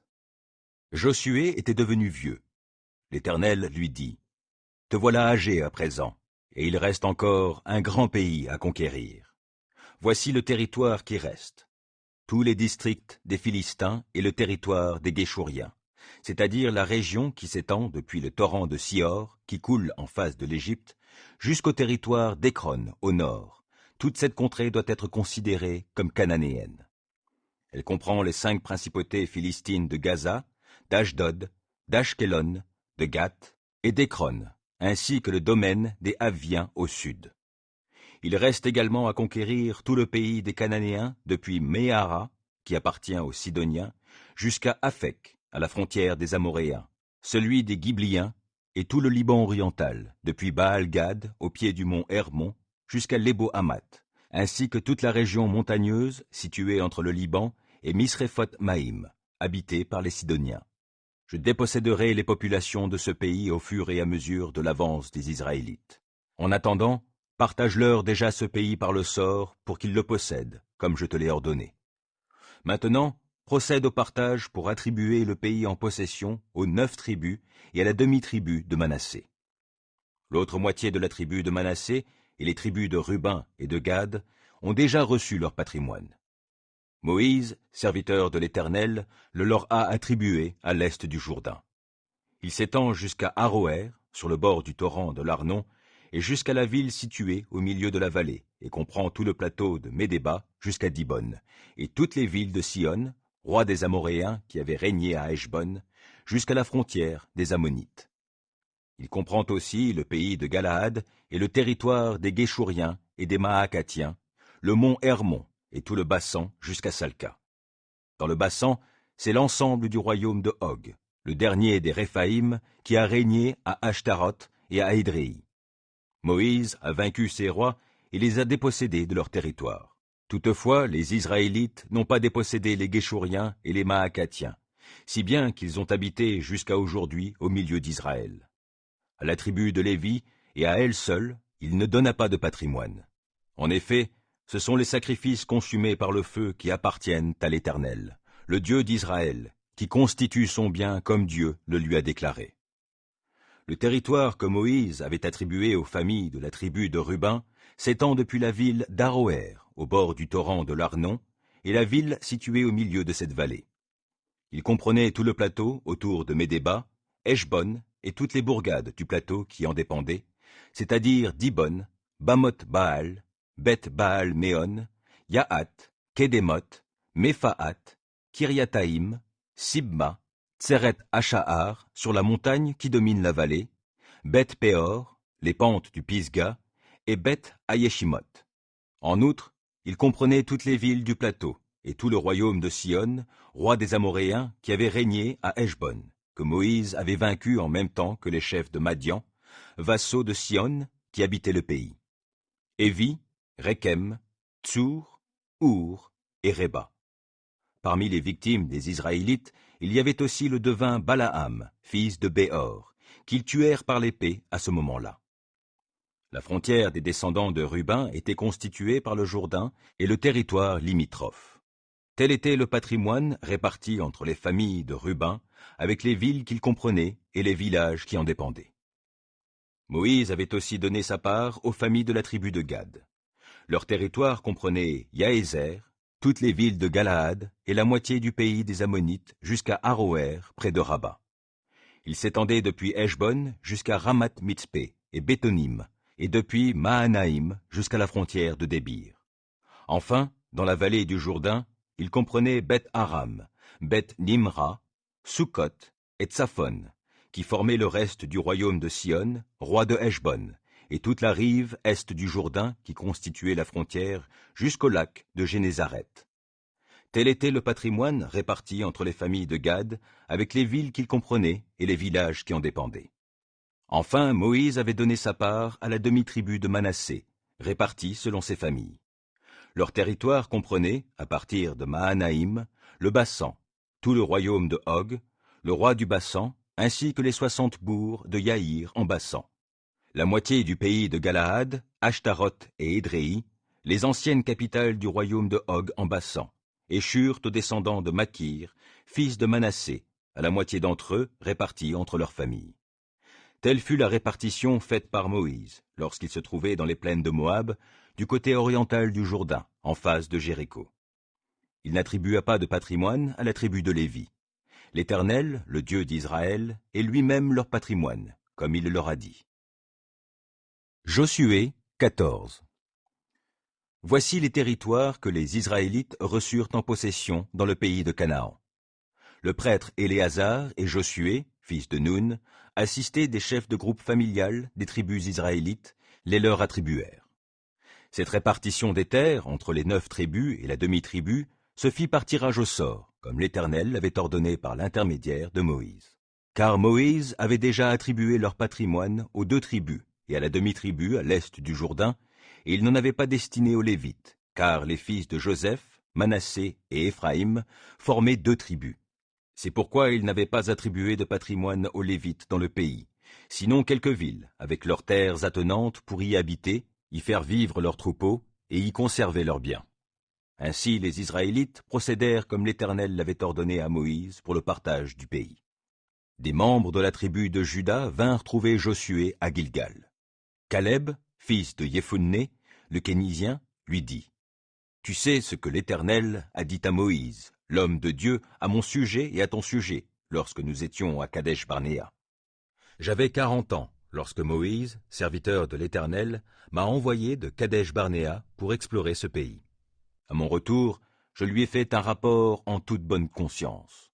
Alors que les hommes qui étaient venus avec moi ont découragé le peuple, j'ai été pleinement fidèle à l'Éternel mon Dieu. Ce jour-là, Moïse fit ce serment. Assurément, ce pays que tu as parcouru t'appartiendra, ainsi qu'à tes descendants pour toujours, parce que tu as été pleinement fidèle à l'Éternel mon Dieu. Effectivement, il y a 45 ans depuis que l'Éternel a adressé cette parole à Moïse pendant qu'Israël voyageait à travers le désert, et il m'a conservé en vie selon sa promesse. J'ai aujourd'hui 85 ans, et je suis aussi robuste qu'à l'époque où Moïse m'a envoyé en mission. J'ai autant de force qu'alors, soit pour combattre, soit pour mener une expédition militaire. Maintenant, donne-moi cette contrée montagneuse que l'Éternel m'a promise à ce moment-là. À l'époque, tu as appris que des Anakim y habitaient dans de grandes villes fortifiées. Si l'Éternel m'assiste, je les en déposséderai, comme il l'a affirmé. Josué bénit Caleb, fils de Jephunné, et lui donna la ville d'Hébron pour patrimoine. C'est pourquoi Hébron appartient encore aujourd'hui aux descendants de Caleb, fils de Jephunné, le Kénizien, parce qu'il avait été pleinement fidèle à l'Éternel, le Dieu d'Israël. Autrefois, Hébron s'appelait Kiriath Arba, du nom du plus grand des Anakim. Alors la guerre cessa dans le pays. Josué 15. Le territoire que le tirage au sort attribua aux familles de la tribu de Juda s'étendait au sud jusqu'à la frontière d'Édom, dans le désert de Tsin, vers le Néguev, à l'extrême sud. Leur frontière méridionale partait de la baie qui se trouve à la pointe de la mer Morte, face au Néguev, et passait au sud de la montée des Scorpions pour aller en direction de Tsin, passer au sud de Kadesh Barnéa et remonter par Hetzron vers Hadar, d'où elle tournait en direction de Karkar. De là, elle passait par Hatzmon et débouchait au torrent d'Égypte pour aboutir à la mer Méditerranée. Telle est votre frontière méridionale. À l'est, la frontière était constituée par la mer Morte jusqu'à l'embouchure du Jourdain. Au nord, elle partait de la baie qui est à l'embouchure du Jourdain et remontait vers Beth-Ogla pour passer au nord de Beth-Araba jusqu'à la pierre dite de Bohan, l'un des fils de Ruben. La frontière montait ensuite vers Débir, depuis la vallée d'Accor, puis se dirigeait au nord vers Gilgal, en face de la montée d'Adoumim, du côté sud du torrent. Puis elle passait près des sources d'Eim Shemesh et débouchait sur Ein Rogel. Alors elle remontait par la vallée de Ben Hinnom, sur le flanc sud de la montagne des Yébousiens, où se trouve Jérusalem, pour s'élever vers le sommet situé en face, à l'ouest de la vallée de Hinnom, et à l'extrémité nord de la plaine des Réphaïm. De ce sommet, elle s'incurvait vers la source de Nephtoa et se dirigeait vers les villes de la montagne d'Ephron avant de tourner en direction de Baala, c'est-à-dire Kiriath Yéraïm. De là, elle tournait du côté ouest, vers le mont Séhir, et longeait le versant nord de la montagne des forêts, ou mont Kessalon, pour redescendre à Beth Shemesh et passer à Timna. De là, elle gagnait le versant nord d'Écron et s'incurvait vers Shikron, passait par le mont Baala, puis à Yabneel, pour déboucher sur la mer Méditerranée. La mer Méditerranée constituait la frontière ouest du territoire attribué aux familles de la tribu de Juda. Caleb, fils de Jephunné, reçut une part du territoire de Juda, comme l'Éternel l'avait ordonné à Josué. On lui donna Hébron, qui s'appelait Kiriath Arba, du nom d'Arba, l'ancêtre d'Anak. Caleb en déposséda les 3 descendants d'Anak, Sheshaï, Ahiman et Talmaï. De là, il partit attaquer les habitants de Débir, qui s'appelait autrefois Kiriath Sépher. Caleb promit sa fille Aksa en mariage à celui qui battrait et prendrait Kiriath Sépher. Son neveu Othniel, fils de son frère Kenaz, s'en rendit maître, et Caleb lui donna sa fille Aksa en mariage. Lorsqu'elle fut arrivée auprès de son mari, elle l'engagea à demander un certain champ à son père Caleb. Puis elle sauta de son âne, et Caleb lui demanda « Quel est ton désir ?» Elle lui répondit « Accorde-moi un cadeau. Puisque tu m'as établi dans une terre aride, donne-moi aussi des points d'eau. » Et Caleb lui donna les sources supérieures et les sources inférieures. Tel est le patrimoine de la tribu de Juda pour ses familles. Voici quelles étaient les villes situées dans la partie méridionale du territoire de Juda, près de la frontière d'Édom, dans le Néguev.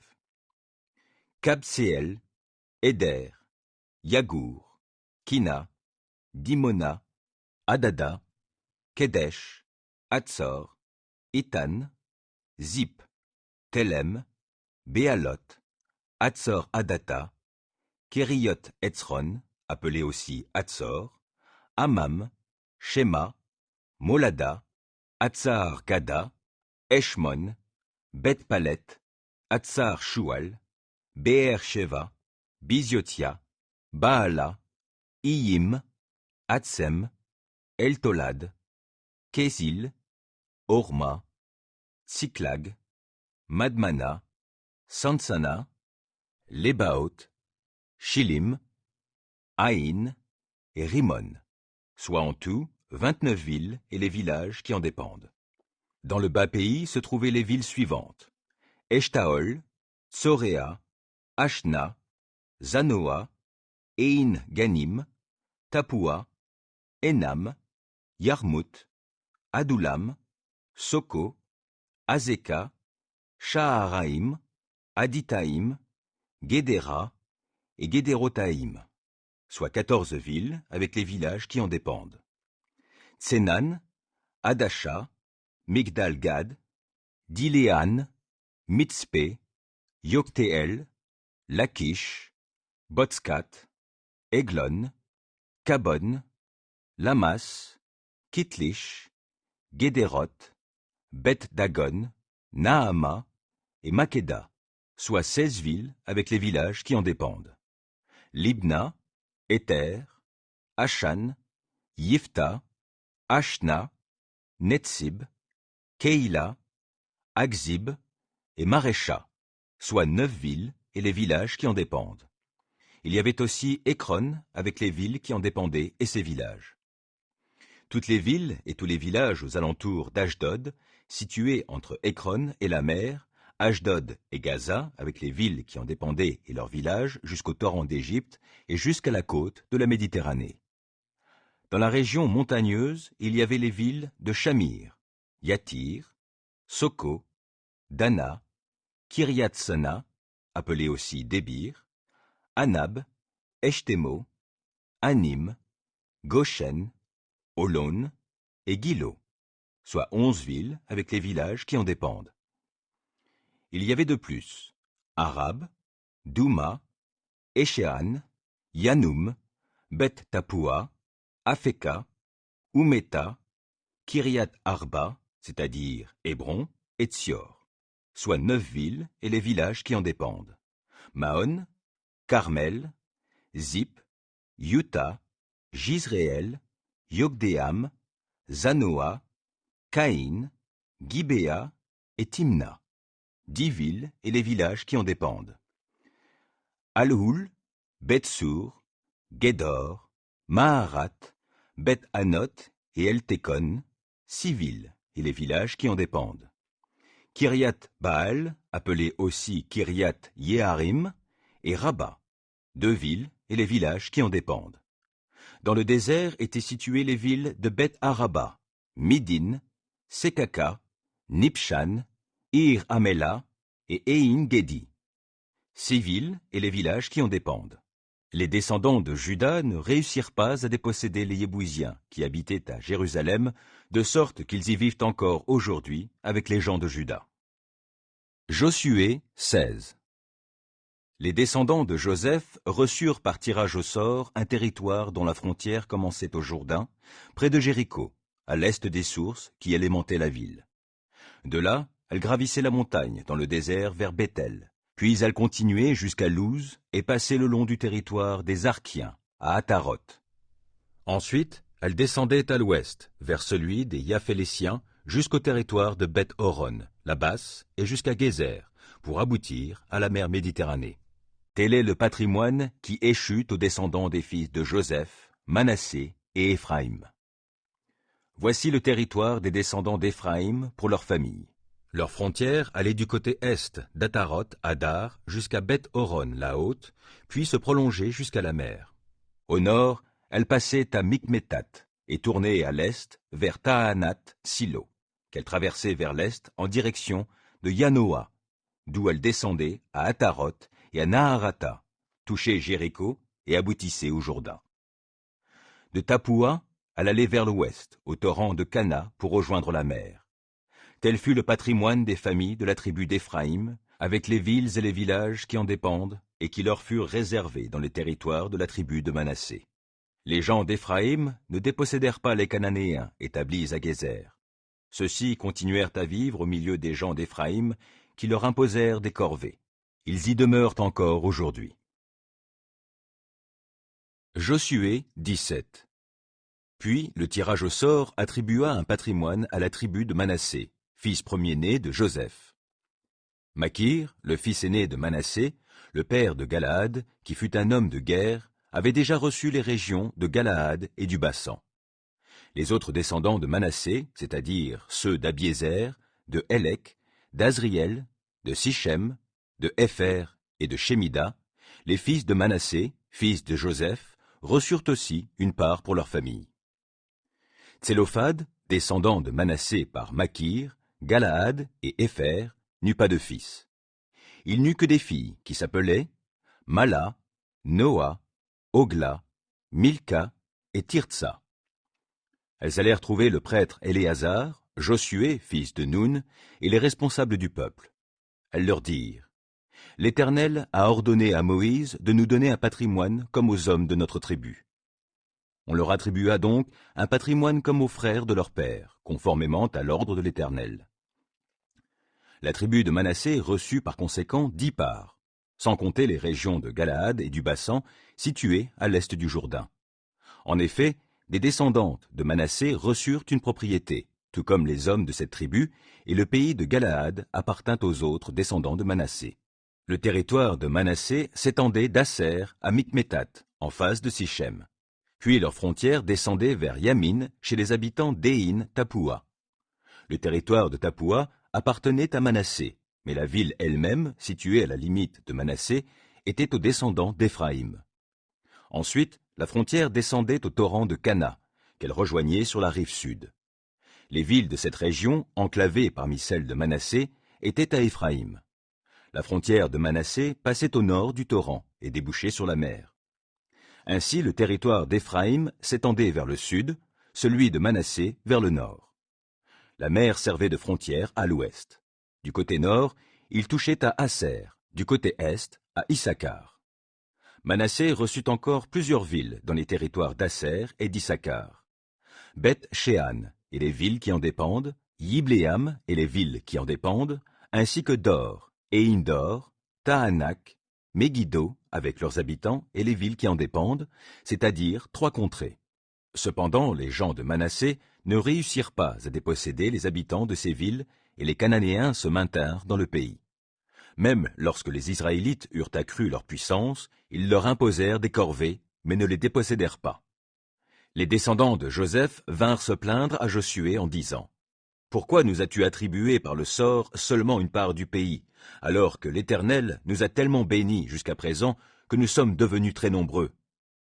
Josué leur répondit : « Si vous êtes tellement nombreux, et si la région montagneuse d'Éphraïm ne vous suffit pas, allez donc vous défricher du terrain dans les forêts appartenant aux Phéréziens et aux Réphaïm. » Les fils de Joseph répliquèrent : « Il est vrai que la région montagneuse ne nous suffit pas, mais tous les Cananéens qui habitent dans les plaines de Beth-Shean et des villes voisines, ainsi que ceux de la vallée de Jizréel, possèdent des chars bardés de fer pour combattre. » Alors Josué dit aux gens d'Éphraïm et de Manassé, descendants de Joseph : « Vous êtes un peuple nombreux et fort. Vous ne serez pas réduits à un lot unique. Vous posséderez toute la région montagneuse couverte de forêts, vous la défricherez, et vous l'occuperez jusqu'à ses limites extrêmes. Vous en déposséderez les Cananéens malgré leurs chars bardés de fer et malgré leur puissance. » Josué 18. Toute la communauté des Israélites se réunit à Silo. Ils y dressèrent la tente de la rencontre, car tout le pays était soumis devant eux. Mais il restait parmi les Israélites 7 tribus qui n'avaient pas encore pris possession de leur patrimoine. Josué dit alors aux Israélites : « Pendant combien de temps encore négligerez-vous d'aller prendre possession du pays que l'Éternel, le Dieu de vos ancêtres, vous a donné ? Désignez 3 hommes par tribu, et je les enverrai en mission. Ils iront parcourir le pays, et ils feront le plan de leur patrimoine respectif, après quoi ils reviendront me trouver.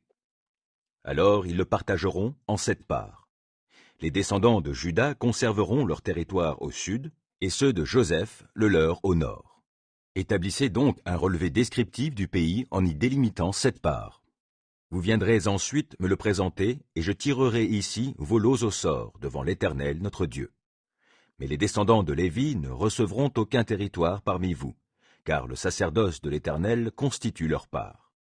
Quant aux tribus de Gad, de Ruben et à la demi-tribu de Manassé, ils ont déjà reçu, à l'est du Jourdain, la part que Moïse, serviteur de l'Éternel, leur a attribuée. Les hommes désignés pour faire le relevé du pays se mirent en route. Avant leur départ, Josué leur avait donné les ordres suivants. Allez parcourir le pays, faites-en le relevé, puis revenez auprès de moi. Ici même, à Silo, je procéderai au tirage au sort devant l'Éternel. Ces hommes partirent donc et parcoururent le pays. Ils en dressèrent le relevé, ville par ville, sur un document, et partagèrent tout le territoire en 7 sections. Puis ils revinrent trouver Josué au camp de Silo. Devant l'Éternel, à Silo, Josué partagea le pays entre les Israélites par tirage au sort, en assignant à chaque tribu la part qui lui revenait. Le premier lot revint aux familles de la tribu des Benjaminites. Le territoire qui leur échut était situé entre celui des descendants de Juda et celui des descendants de Joseph.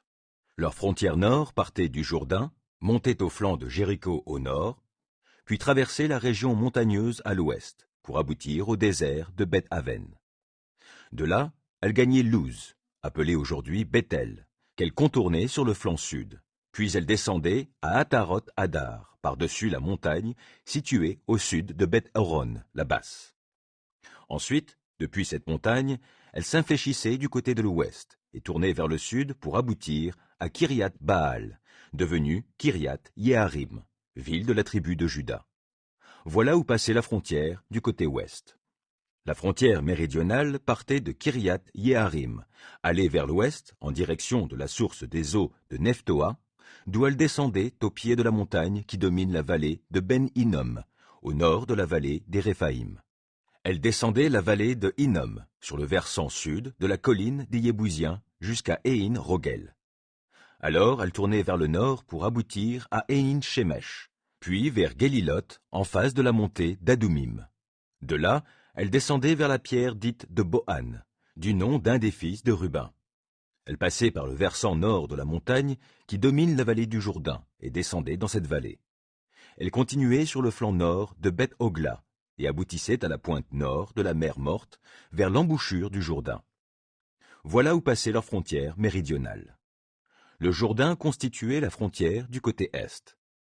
Telles furent les frontières du territoire attribuées aux familles des Benjaminites. Voici les villes attribuées aux familles de la tribu de Benjamin. Jéricho, Beth-Hogla, Emek-Ketsit, Beth-Araba, Tsémaraïm, Bethel, Avim, Para, Ophra, Képhar Ammonaï, Ophni et Geba, soit 12 villes et leurs villages, Gabaon, Rama, Béhéroth, Mitzpé, Képhira, Motsa, Rekem, Yirpéel, Taréala, Tsela, Élep, Yébou, c'est-à-dire Jérusalem, Gibéat, Kiriath, soit 14 villes avec les villages qui en dépendent. Tout cela constituait le patrimoine des familles de Benjamin. Josué 19. Le deuxième lot échut par le sort aux familles de la tribu de Siméon. Leur territoire était au milieu de celui de Juda. Il comprenait Be'er-Sheva, Sheba, Molada, Hatzar-Shual, Bala, Hatsem, El-Tolad, Bétoul, Horma, Siklag, Beth-Markabot, Hatzar-Sousa, Beth-Lébaoth et Sharouen, soit 13 villes avec leurs villages. Aïn, Rimon, Éther et Achan, 4 villes et leurs villages. Tous les villages qui sont aux alentours de ces villes jusqu'à Baalat-Béer, la Ramat du Néguev. Tout cela constituait le patrimoine des familles de la tribu de Siméon. Leur territoire fut pris sur la part attribuée aux descendants de Juda, car celle-ci était trop grande pour eux. Voilà pourquoi le territoire des descendants de Siméon se trouvait au milieu de celui de Juda. Le troisième lot fut attribué par tirage au sort aux familles de la tribu de Zabulon. Leur territoire s'étendait jusqu'à Sarid. De là, la frontière de leur domaine remontait à l'ouest, vers Maréala, touchait à Dabéchet et au torrent qui coule près de Yoknéam. De Sarid, elle allait vers l'est, rejoindre le territoire de Kislot-Tabor, se diriger vers Dabrat et monter à Yafia. Ensuite, elle continuait plus à l'est, sur Gita-Epher, Ita-Katsin, puis se dirigeait sur Rimon et s'incurvait pour passer à Néa. Au nord, la frontière contournait Anaton et débouchait dans la vallée de Yiphtaël. Le territoire comprenait 12 villes avec les villages qui en dépendaient, dont Katat, Nahalal, Shimron, Yidéala et Bethléem. Tel fut le patrimoine des familles de Zabulon avec leurs villes et les villages qui en dépendaient. Le 4e lot fut attribué par le sort aux familles d'Issachar. Leur territoire comprenait Jizréel, Kesulot, Sunem, Apharaïm, Shion, Anaharat, Rabit, Kishion, Abet, Remet, Ein Ganim, Ein Ada et Beth Patset. La frontière touchait à Tabor, Shahatsima et à Beth Shemesh, pour aboutir au Jourdain. Le territoire comprenait 16 villes et les villages qui en dépendaient. Tel fut le patrimoine des familles d'Issachar avec les villages qui en dépendaient. Le 5e lot échut par le sort aux familles de la tribu d'Asser. Leur territoire comprenait les villes de Elkat, Ali, Béten, Aksap, Alamélec, Améad et Michéal. La frontière atteignait le mont Carmel à l'ouest et Shior-Libnat. Puis elle tournait à l'est, vers Beth-Dagon, touchait le territoire de Zabulon et la vallée de Yiphtaël, au nord de Beth-Émec et Nehiel, pour se prolonger vers Kaboul à gauche, Hébron, Rehob, Ammon et Cana, jusqu'à Sidon-la-Grande. Ensuite, elle tournait vers Rama et la forteresse de Tyr, partait vers Ossa pour aboutir à la mer Méditerranée en passant dans la région d'Akzib, puis par Ouma, Aphek et Rehob. Le territoire comprenait 22 villes et leurs villages. Tel fut le patrimoine des familles de la tribu d'Asser avec leurs villes et leurs villages. Le 6e lot échut par le sort aux familles de Nephtali. Leurs frontières partaient de Élep et du chêne de Tsaananim, puis passaient par Adami-Nekeb et Yabnéel pour aller à Lakoum et déboucher sur le Jourdain. Elles tournaient à l'ouest vers Aznot-Tabor, et de là se dirigeaient vers Oukok et touchaient le territoire de Zabulon au sud, puis celui d'Asser à l'ouest. À l'est, elle était constituée par le Jourdain. Les villes fortifiées étaient Tsidim, Tser, Hamat, Rakat, Kinéret, Adama, Rama, Hatzor, Kedesh, Édréi, Einatsor, Yiréon, Migdal-El, Orem, Beth-Anat et Beth-Shemesh, soit 19 villes et les villages qui en dépendaient. Tel fut le patrimoine des familles de la tribu de Nephtali avec leurs villes et les villages qui en dépendaient. La 7e part fut attribuée par le sort aux familles de la tribu de Dan. Le territoire qu'ils reçurent en possession comprenait Tsoréa, Eshtaol, Ir-Shemesh, Sha'alabin, Ayalon, Yitla, Elon, Timnata, Ekron, Elteke, Gibéton, Baalat, Yéhoud, Bénéberak, Gath-Rimon. Le cours du Yarkon, Rakon et le territoire en face de Jaffa.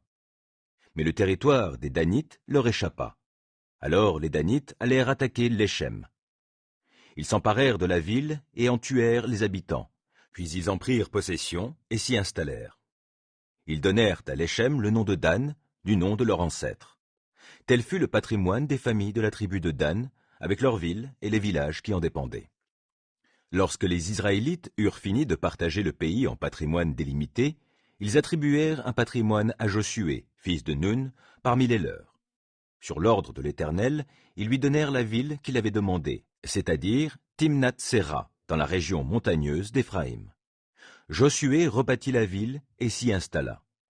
Tels furent les patrimoines que le prêtre Éléazar, Josué, fils de Nun, et les chefs des groupes familiaux des tribus d'Israël attribuèrent par tirage au sort à Silo, devant l'Éternel, à l'entrée de la tente de la rencontre. Ainsi fut achevé le partage du pays. Josué 20. L'Éternel parla à Josué et lui demanda de communiquer les instructions suivantes aux Israélites. Choisissez-vous les villes de refuge dont je vous ai parlé par l'intermédiaire de Moïse.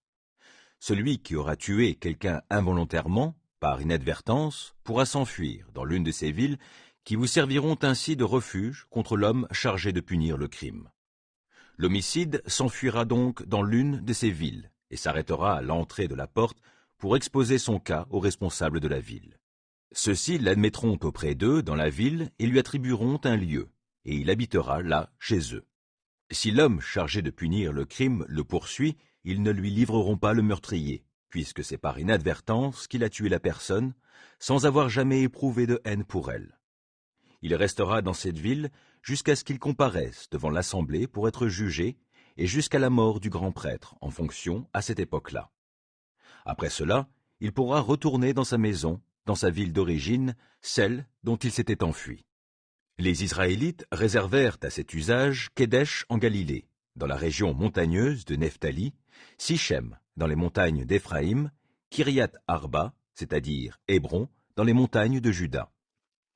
De l'autre côté du Jourdain, à l'est de Jéricho, ils désignèrent Bétser, sur le plateau désertique de la tribu de Ruben, Ramoth en Galaad, une ville de la tribu de Gad, et Golan en Bassan, ville de la tribu de Manassé.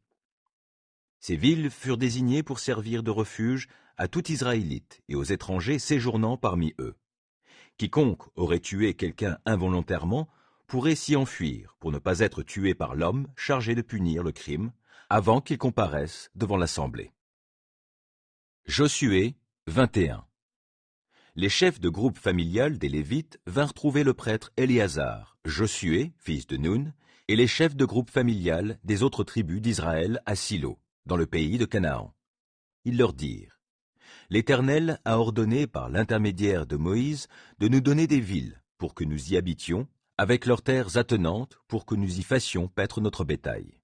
Les Israélites prélevèrent donc sur leur patrimoine un certain nombre de villes, avec leurs terres attenantes, pour les donner aux Lévites, conformément à l'ordre de l'Éternel.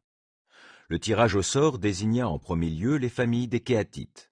Parmi eux, les Lévites qui descendaient du prêtre Aaron reçurent par tirage au sort 13 villes situées dans les territoires de Juda, de Siméon et de Benjamin.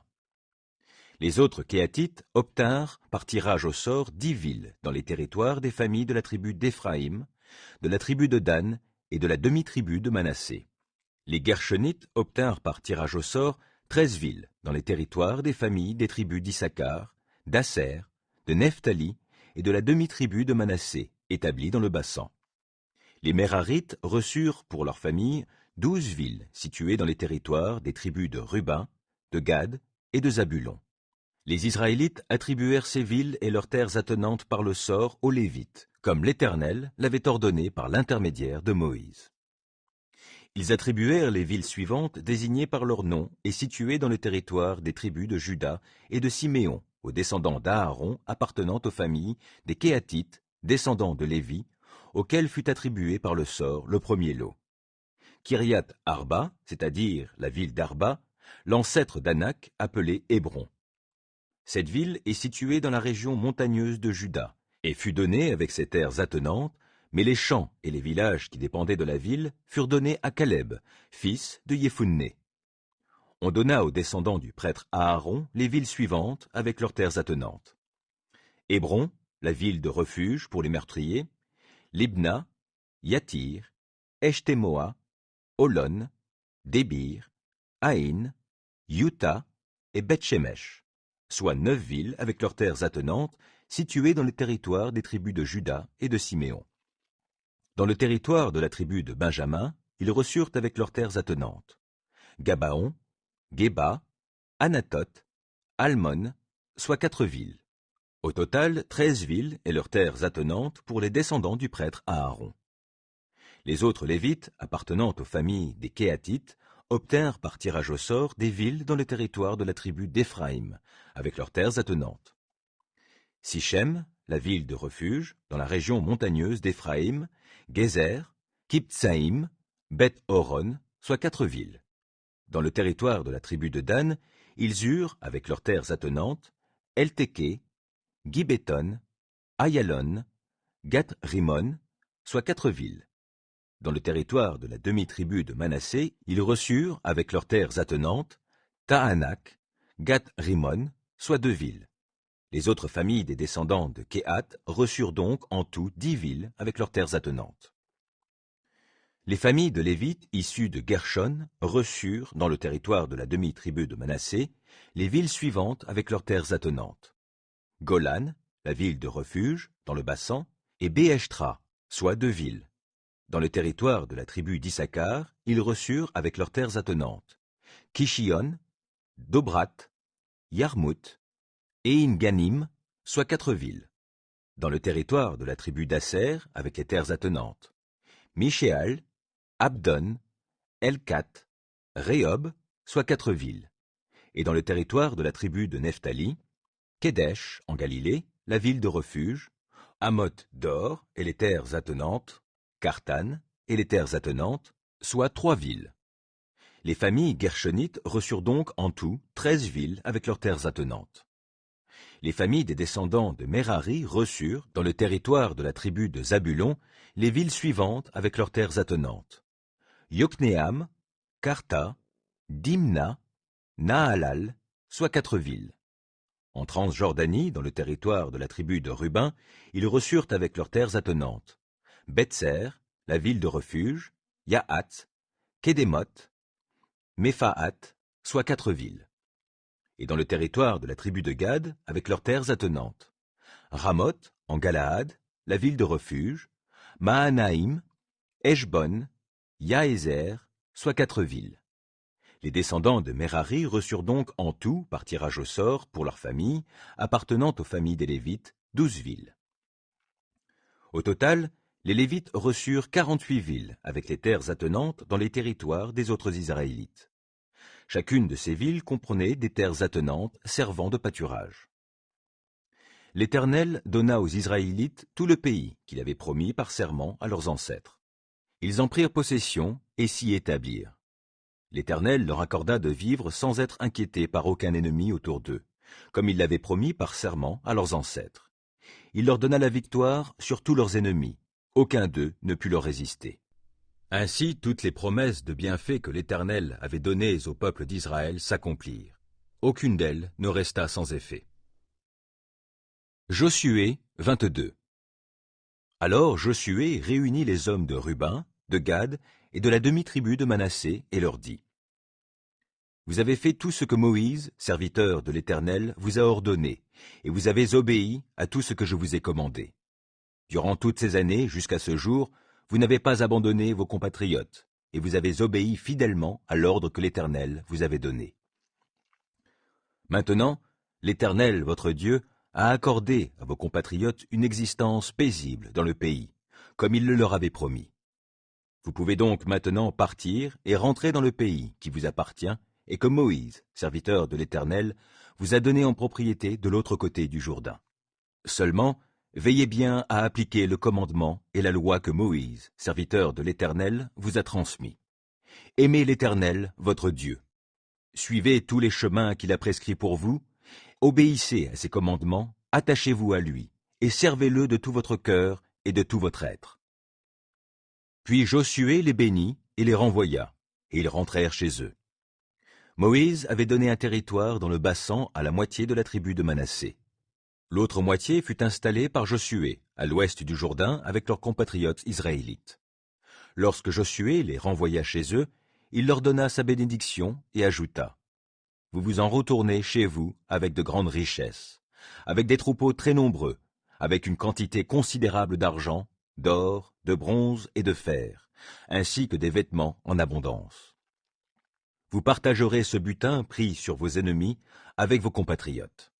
Les descendants de Ruben, de Gad et la demi-tribu de Manassé partirent donc et quittèrent les autres Israélites à Silo, dans le pays de Canaan, pour retourner au pays de Galaad, le territoire que Moïse leur avait donné en propriété sur l'ordre de l'Éternel. Lorsqu'ils arrivèrent à Guéliloth, aux environs du Jourdain, qui se trouve dans le pays de Canaan, ils érigèrent là un autel monumental au bord du fleuve.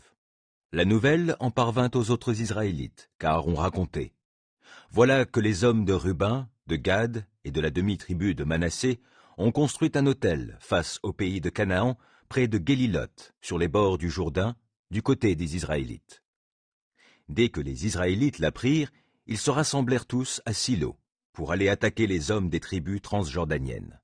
Ils envoyèrent aux hommes des tribus de Ruben, de Gad et de la demi-tribu de Manassé en Galaad, Phinehas, fils du prêtre Éléazar, 10 responsables, chefs de groupe familial, parmi les familles d'Israël, un par tribu. Ils se rendirent auprès des hommes de Ruben, de Gad et de la demi-tribu de Manassé en Galaad, et leur parlèrent en ces termes. « Voici ce que vous fait dire toute la communauté de l'Éternel. Pourquoi vous révoltez-vous contre le Dieu d'Israël?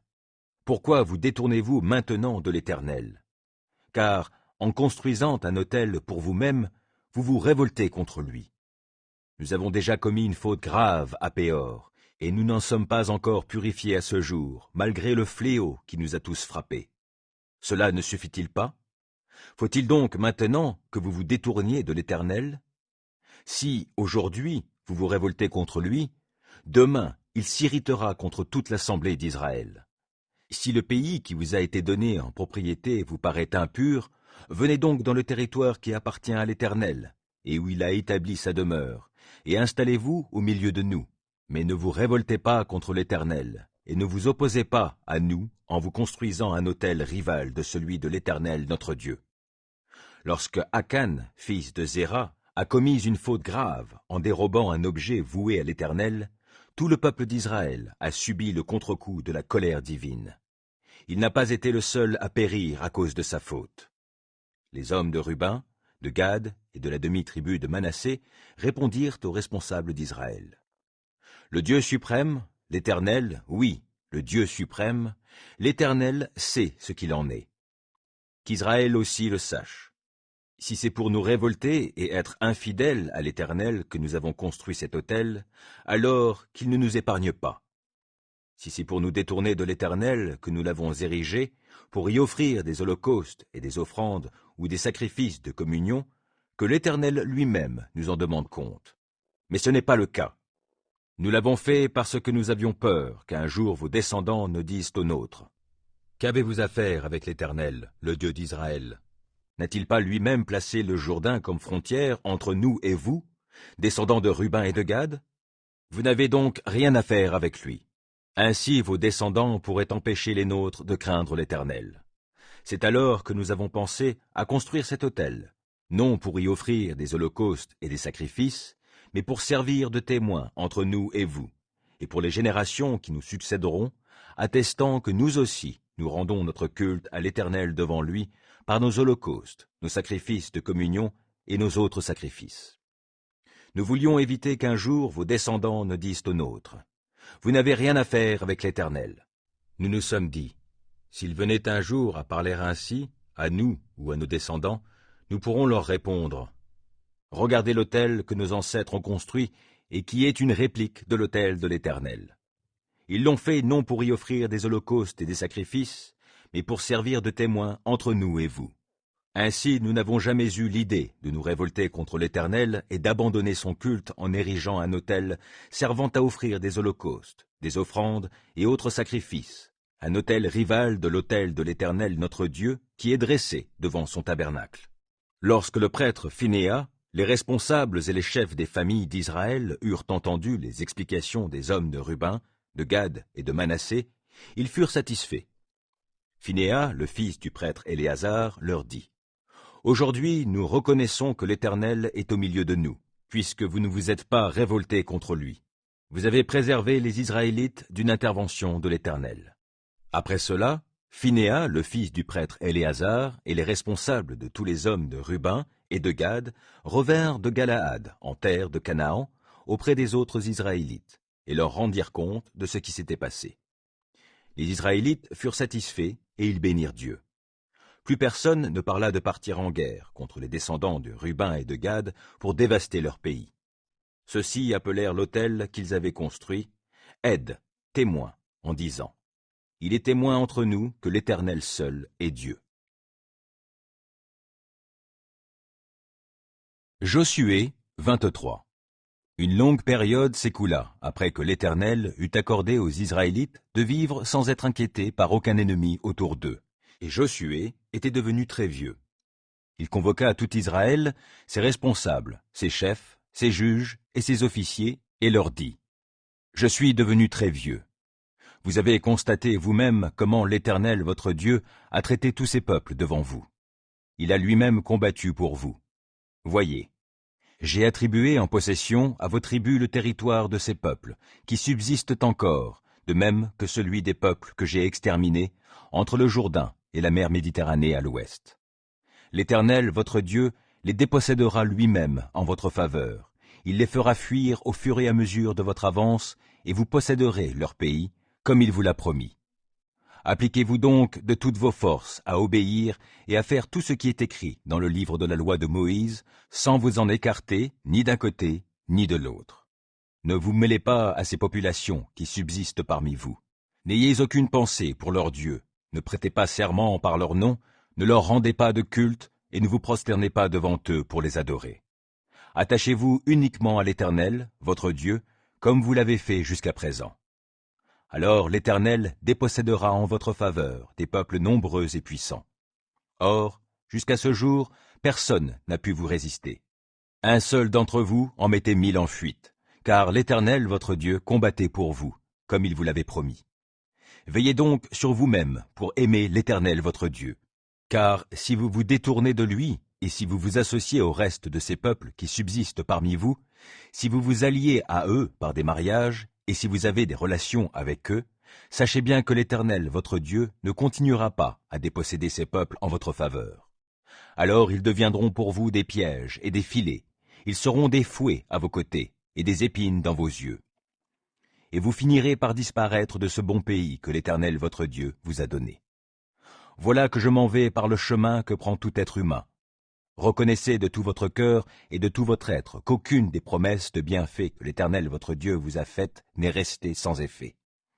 Elles se sont toutes accomplies pour vous, sans exception aucune. Eh bien, comme il a tenu toutes ses promesses de bienfaits, l'Éternel votre Dieu accomplira aussi toutes ses menaces contre vous, jusqu'à vous faire disparaître de ce bon pays qu'il vous a donné. Si vous violez l'alliance qu'il a établie pour vous, et si vous allez rendre un culte à d'autres dieux en vous prosternant devant eux, l'Éternel se mettra en colère contre vous, et vous disparaîtrez sans tarder de ce bon pays qu'il vous a donné.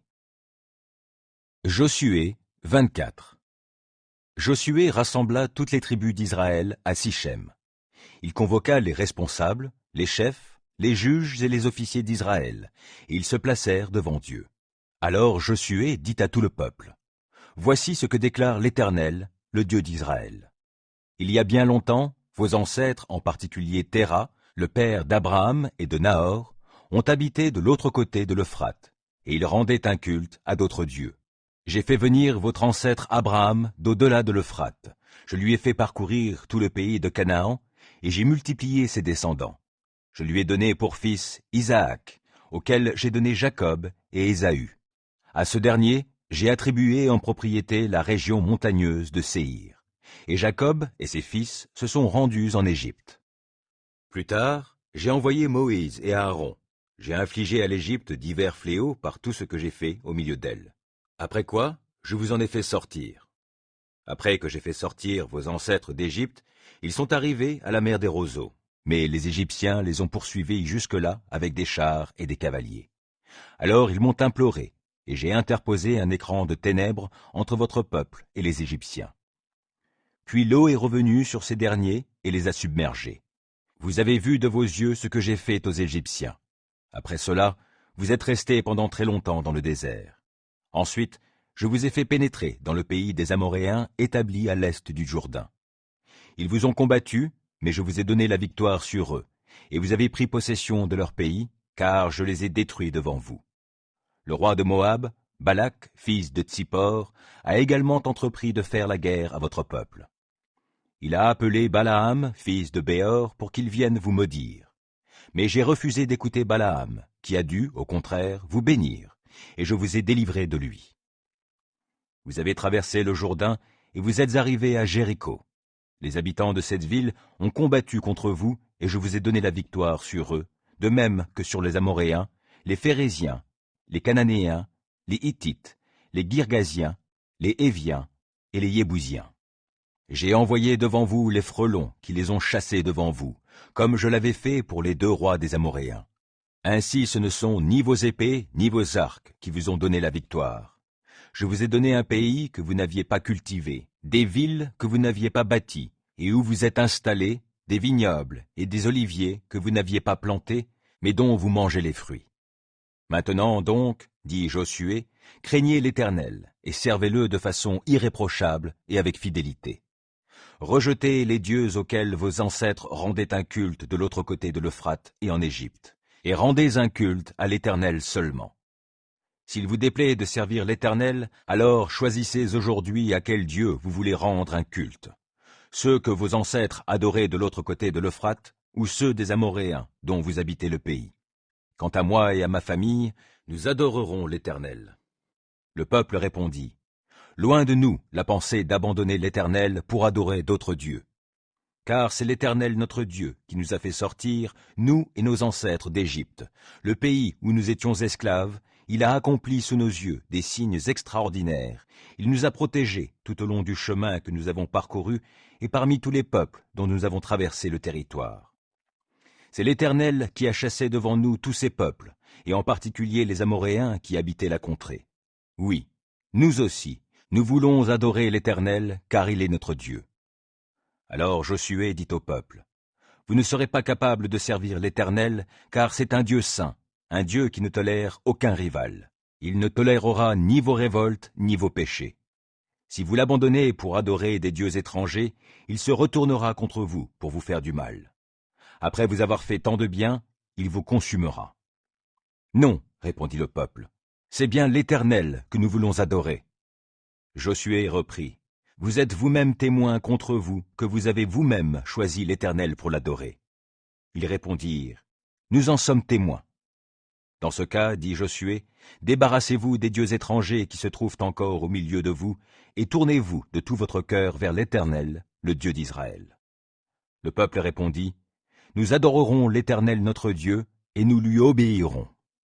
Ce jour-là, à Sichem, Josué conclut une alliance avec le peuple et lui donna une loi et des décrets. Josué consigna ces choses par écrit dans le livre de la loi de Dieu.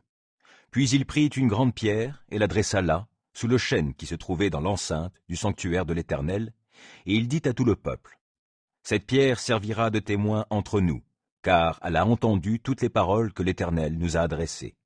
Oui, elle servira de témoin contre vous, pour que vous ne reniez pas votre Dieu. » Puis Josué congédia le peuple pour que chacun se rende dans son patrimoine.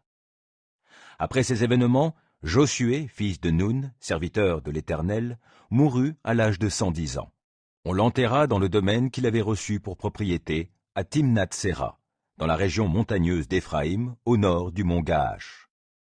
Les Israélites servirent l'Éternel pendant toute la vie de Josué, et, après sa mort, tant que vécurent les responsables qui avaient vu toute l'œuvre de l'Éternel en faveur d'Israël. On ensevelit aussi à Sichem les ossements de Joseph que les Israélites avaient ramenés d'Égypte. On les inhuma dans le terrain que Jacob avait acheté pour 100 pièces d'argent aux descendants de Hamor, le père de Sichem, et qui faisait partie du patrimoine des descendants de Joseph. Éléazar, fils d'Aaron, mourut aussi, et on l'enterra sur la colline qui avait été attribuée à son fils Phinéas dans la région montagneuse d'Éphraïm.